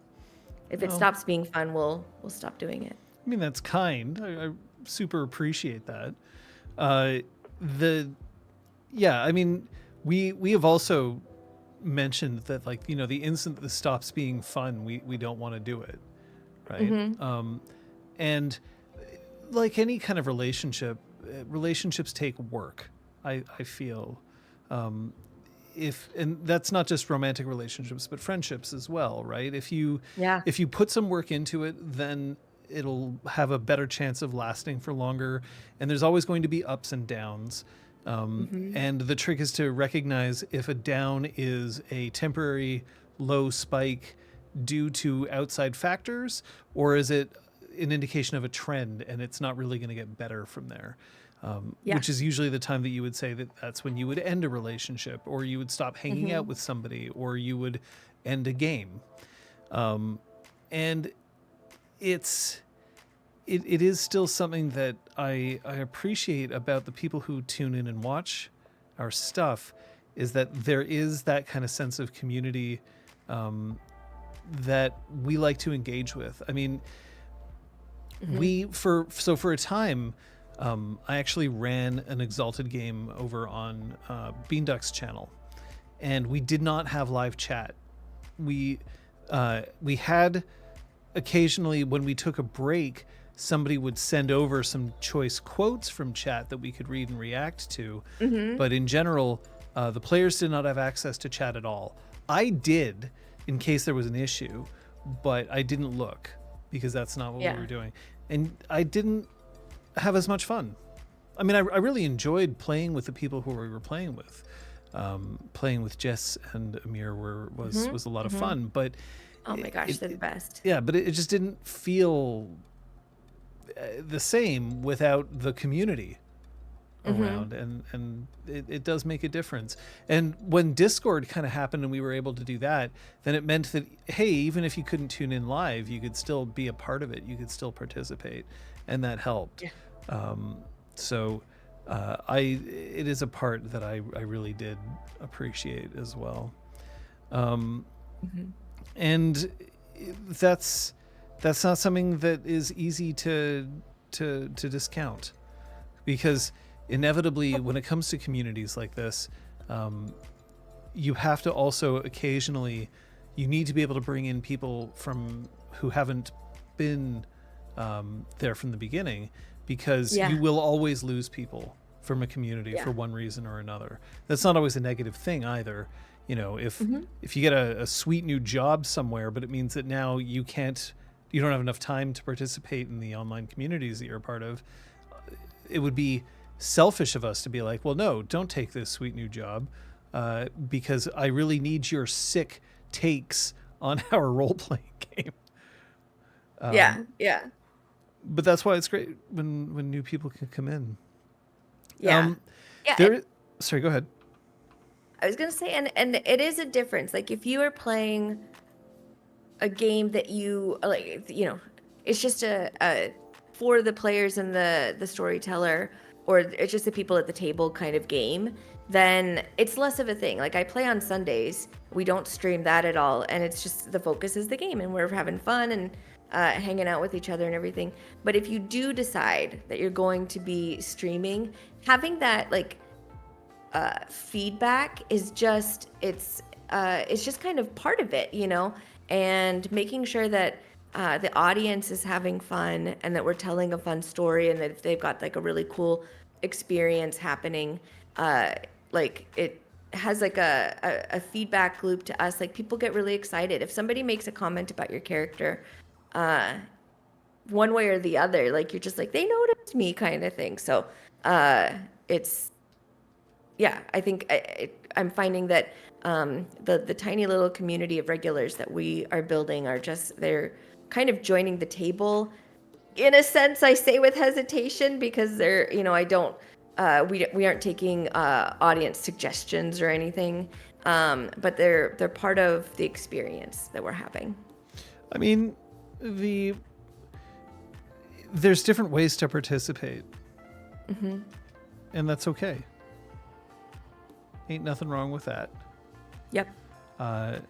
That's kind of the important thing to just hold on to is why is it important to have a community around you, and what do they contribute and how do they participate? It's to me, it's going to change from community to community. Like the Critical Role community, the critters, they're huge, they're massive. Clearly they hold a lot of clout, and yet they don't have really a whole lot of direct interaction with the people who play the game, and that's okay because that's kind of what they do. But they find ways to make that community for themselves, and that's a perfectly valid community. But it's also a community that I'm less interested in participating in personally. And it was as a I consider myself still a critter. Like I'm very interested in the things that they're doing, and I think it's exciting, the stuff that they're getting to accomplish. I do really love the animated series as well. I found even from the jump when it got any kind of traction whatsoever, and the chat started speeding up even just a little bit.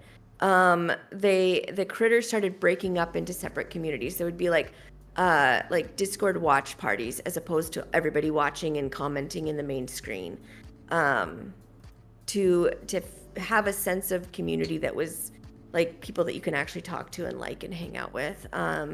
And for a really long time, to be very honest, like back when it was a good site, Twitter was a great way to be a critter because you could kind of talk into the ether. You had the specific people that you were following making commentary, and then you could, at your own pace, sort of seek out using hashtags what other people were saying about the show and that sort of thing. So I think from the beginning, people were, even as critters got to be so mega huge, they were making them, it's smaller and more digestible. But we're super lucky because I think, even though it's not a focus to make RPGClinic this huge super thing, we've got a really good sized community. We've got a really great Discord, and people jumping in and having conversations, even if they're not participating in every single stream, and combining in Liz's and Scoot's streams as well into the community. I think we've got like the perfect size right now that can stand to get bigger or smaller and fluctuate and everything. But it's so nice and comfy, and I love it. I love our Torkoal. So do I. Are you up for a challenge? Yeah. Here it is.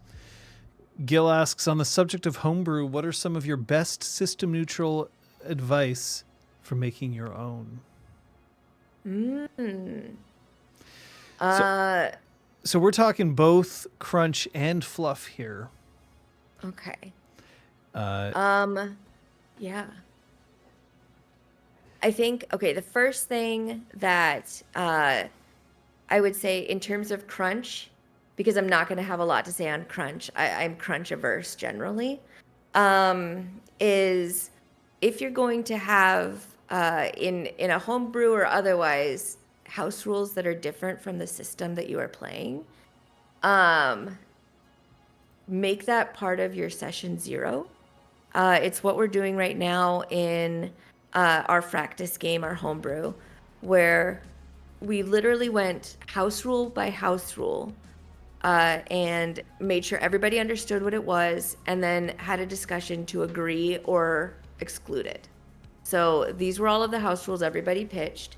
One by one, we went through and said, do we like this? This is how it would be implemented. What do we think? And then we kept a good number of them. We excluded a good number of them. And that's what we're playing with. And if they come up again and we decide to add in a new house rule, that's going to be the same conversation that we have off screen. Is, here's what it is. Here's what it would mean for the game, mechanically speaking. Do we want it or do we want to toss it away? And that was really nice to have. And that's all I've got to say about crunch. I'm going to pause in case you have any crunch thoughts, Jev, before we go to the fluffy side. Oh, I've got crunch thoughts. This is probably a topic that we could spend an entire clinic hours on or even more, but I'm going to give you a couple of basic rundowns. The first is that you got to figure out, why are you making the homebrew? Is it because you're trying to expand your ability to tell a story? Is it because you don't agree with the rules that currently exist? Is it because you think that things should be more powerful or less powerful? Typically, the answer for homebrew is there's something that somebody wants and they don't know how they can get it. And so this is a way for you to give them something that they couldn't get before. Mm-hmm. Like, oh man, I really wish that there was a spell that would let me control gravity. But there doesn't seem to be a spell that controls gravity in this universe. So enter homebrew. In terms of crunch, the most important thing that I can tell you is pay attention to, are you trying to make this more or less powerful than what already exists? Players will often, not always, but they will often ask for homebrew, and that what they want is they want to be able to say, well, I want to be able to do something that the actual rules right now won't let me do. And what they're really saying is, I want to be able to be more powerful than the rules would normally let me be. As an example, somebody who asks, hey, can we have homebrew so that I can bring my Glock 17 into a D&D campaign? That's what does the player actually want? Because if it's literally just, oh, I want to have a Glock 17, okay, fine. And then say, I'm giving a Glock 17 the same stats as this weapon that already exists, because the rules already exist for this, and we're done. Yeah. But if it's because a player is like, well, I really just want to have the power of having a pistol. Well, does this game allow you to do that? Is this a game where having a pistol is going to be completely unbalancing? The second thing that I would say is that if you're looking at crunch, figure out who stands to benefit from that crunch. Often it's the player, and that's fine. But if the player benefits at the expense of the storyteller or at the expense of the other players at the table, then you've done something wrong at that point. Remember that just because one player becomes more powerful doesn't mean that the other players are automatically going to feel great about it, especially if they're stuck playing with the old rules, which make them feel weaker.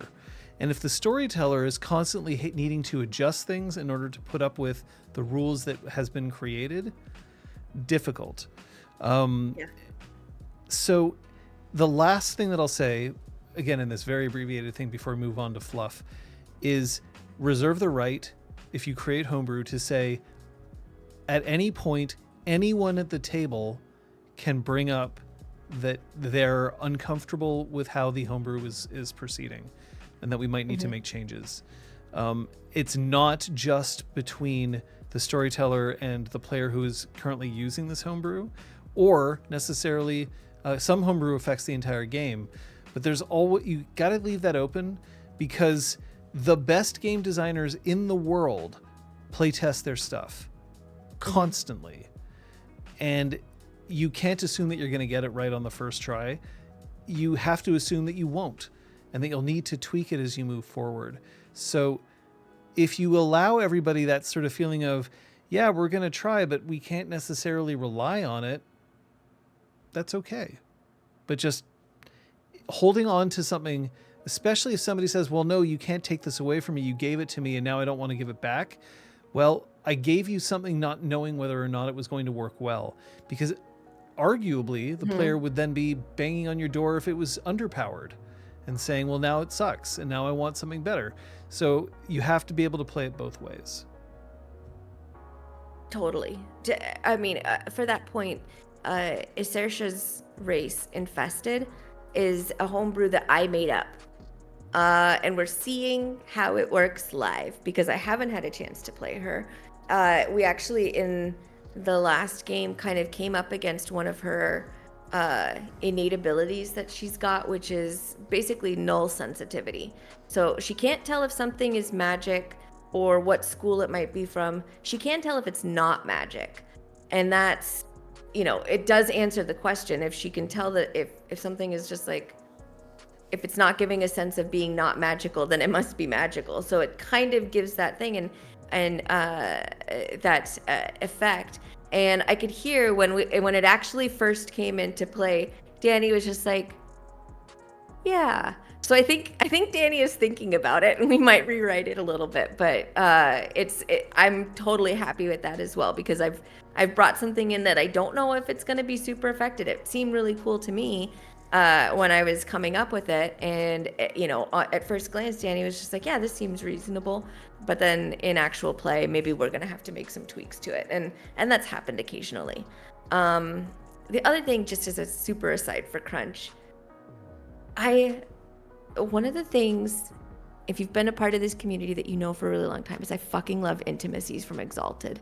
It's just, to me, one of the coolest mechanics that there is.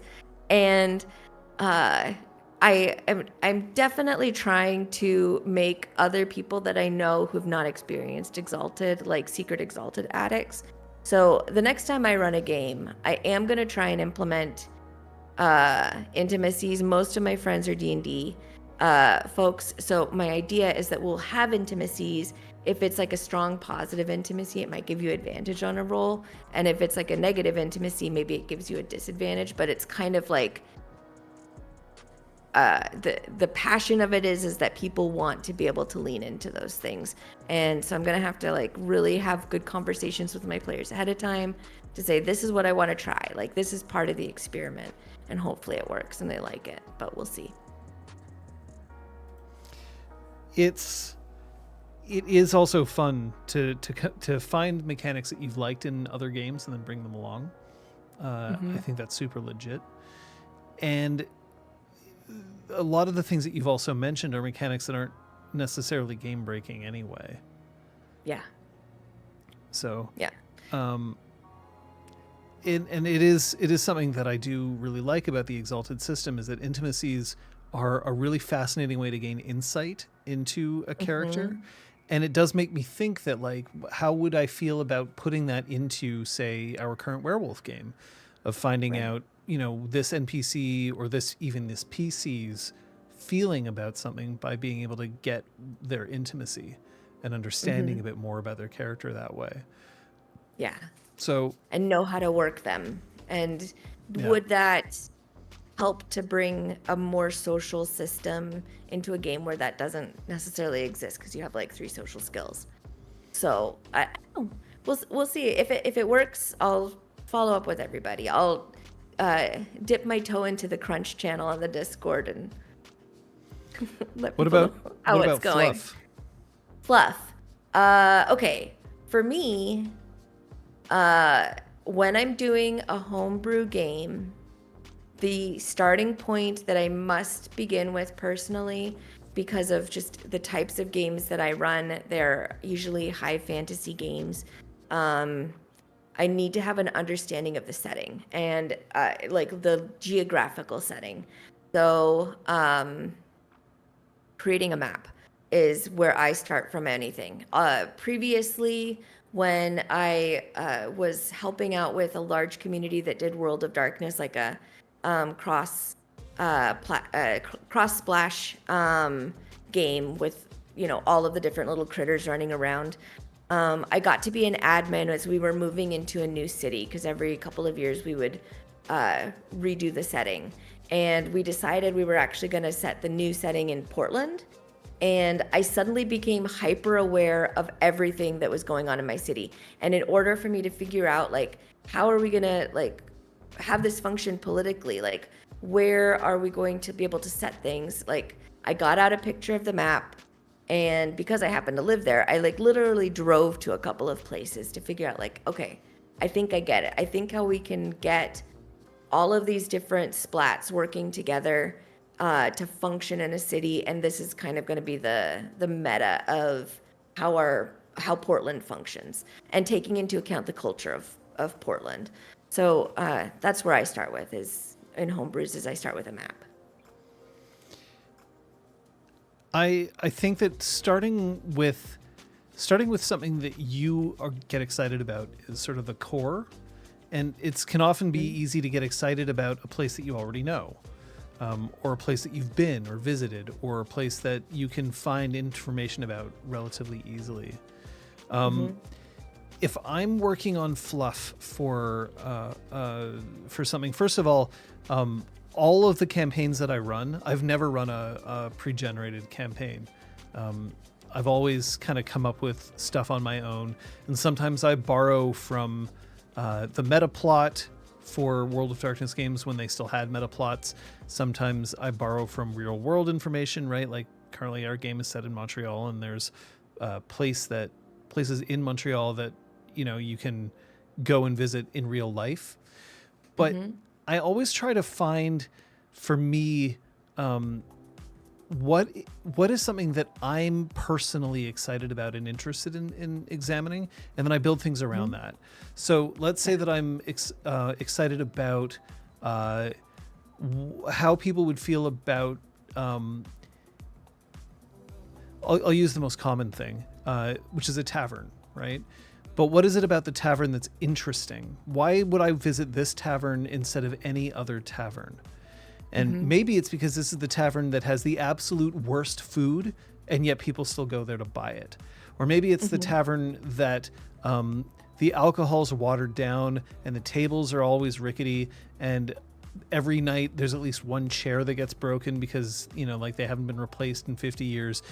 But there's somebody who there's a server there who sings, and this person singing is so good that people will tolerate this awful tavern just to hear them sing.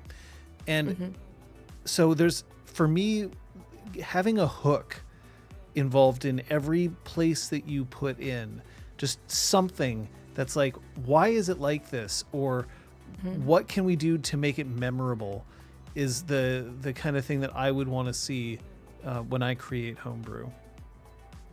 And it could be something that I'm personally passionate about, or it could be something that I know that my players are passionate about.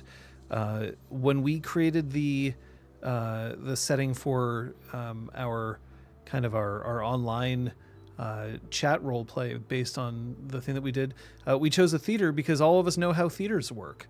And then we decided, how do we make it so that this theater feels different than other theaters, especially because as much as we wanted to make it open and accessible to people who aren't necessarily theater professionals, we also wanted to make sure it was interesting for us.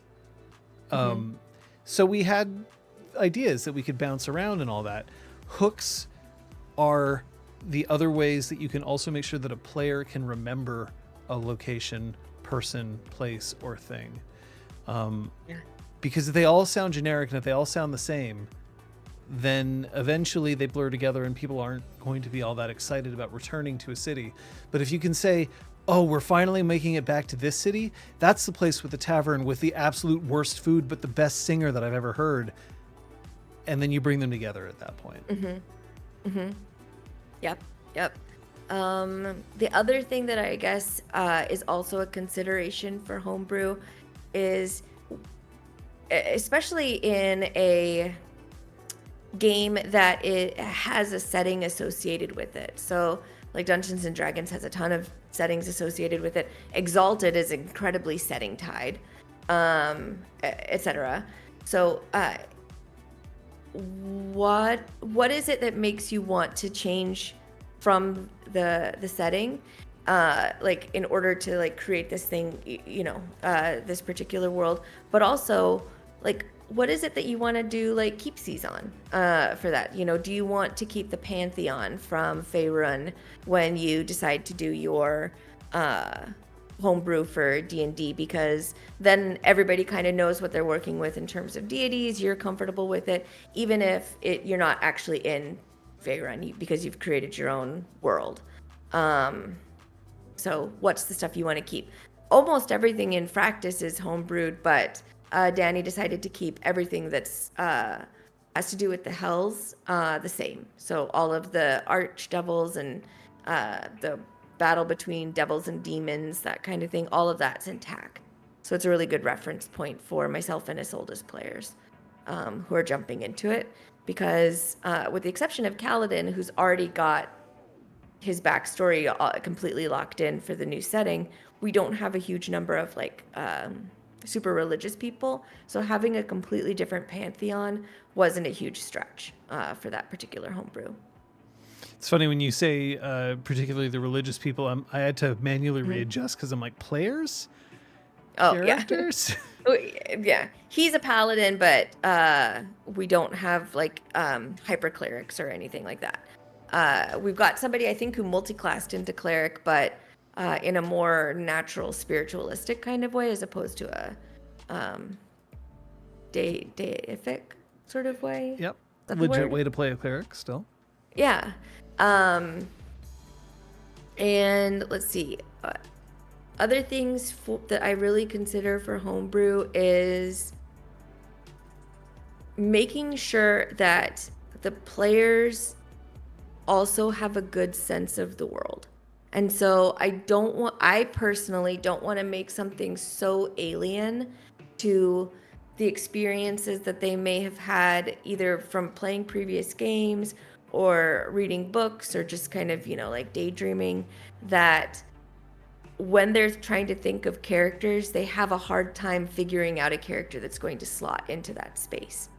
And so I try and consider, and to a certain extent, even though I hated Dungeons and Dragons 4th edition, I do kind of use MMO mentality sometimes when I'm building a homebrew setting, where I think of like, okay, here's the newbie space where conflict is pretty minimal, but they can kind of hear about the bigger stuff, and then they can go out into the world and realize, oh shit, there's a war going on.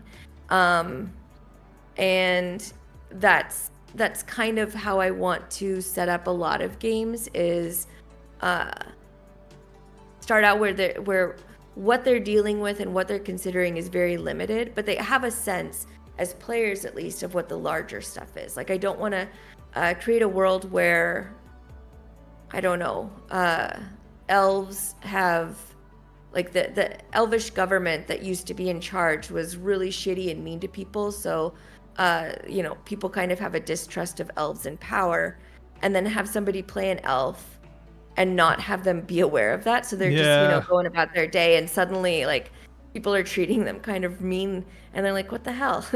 So like if there's things that are going to affect the players, they need to have a good sense of what the world is, but I also plan to start them small so they don't have to deal with the big stuff unless they jump into it. Sometimes they stick around with the small stuff. This is something that I think a lot of people need to pay more attention to. If you create homebrew, make sure that you're not doing so in such a way that you are excluding players who you hope to have play your game. If you have a player who's like, oh, all I ever wanted to do is play a magic user, and then your homebrew has no magic, or magic is grossly illegal, and therefore now if you want to play somebody who's a magic user, you're literally a fugitive at all times. You got to make sure that your players can buy into that, because if they can't or won't, that's a problem. And I see it happen way too often that someone gleefully is like, oh yeah, you're playing an elf? well, here being an elf is a capital crime. And you're like, well, maybe I wanted to play an elf and I didn't want to play a fugitive. Yeah. But now I can't do both. And some players, they love this stuff. They get off on the idea that like, oh, wow, so I have a built-in tragic backstory because I'm an elf. That's fine. But not everybody wants to do that. So you just have to be aware of what you're imposing on your players with your homebrew that they may or may not want to buy into. Yeah. Oh gosh. And the other thing is when you're doing a homebrew, like have in mind the scope of what you want to do and also have the energy to do. I've run 2 major homebrews that like stand out to me that I'm really, really proud of. And one of them was by design incredibly on the rails. It was a dungeon crawl of literally being in a dungeon, so they could walk, up and down a straight corridor, and then they had a choice of left or right, essentially.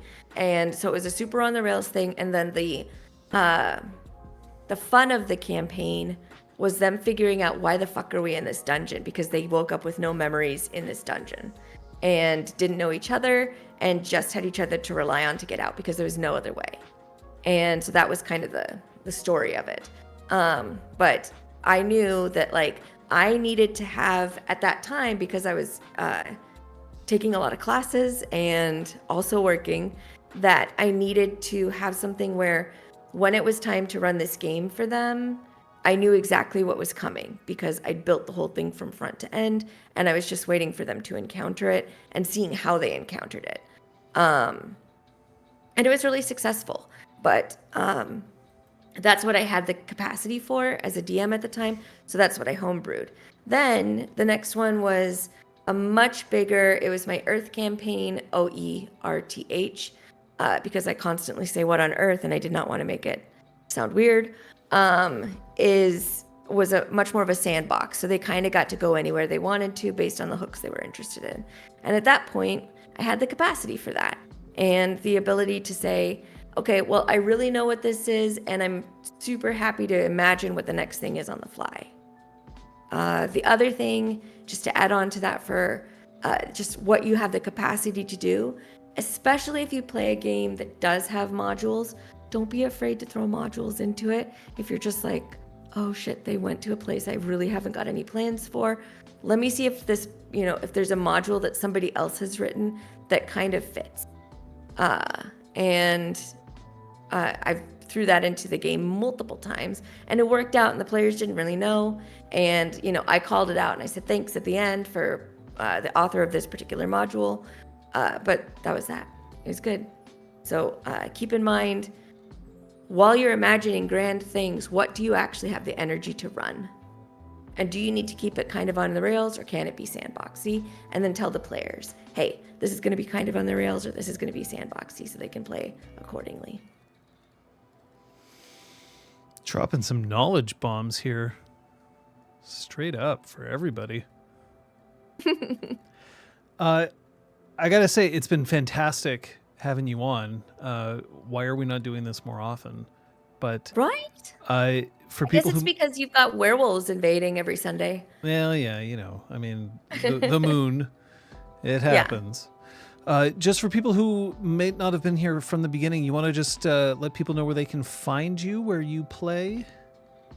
Sure. I'll actually do like a fancy Twitch shout out for it. Yeah, so in case, I think that gives you a link to follow.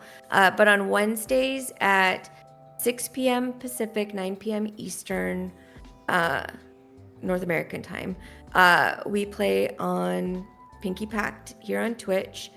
We play for 3 hours. We have a hard stop most of the time, so it's never going to run into like a crazy 4 or 5 hour game for any particular reason. So it's nice and edible, and we also keep the VODs published there on Twitch as well. Thanks so much for coming in. I mean, we covered a lot, and yet there was so much more that we could have done. But if you had one piece of advice for people out there, just one, what would it be? Make sure that you show up early enough to each of your sessions so that way you can say hello to your fellow players and be honest with moods, etc. So everybody knows what they're playing with at the table. I think that's just the most important thing. I mean, my advice is a little more general than that, which is that, no matter what's going on, it's often the hardest thing to do, but it's often the best thing to do, which is just to use your damn word hole. Thanks for tuning in, everybody. This week, there's definitely going to be streams. However, which streams and when and where, the best place to do is to look on the Discord. That's going to have the latest up-to-date information on who is streaming and when. Otherwise, we'll see you next time. Thanks, everybody. Thanks, Jeff. And thanks to you, eiragwen.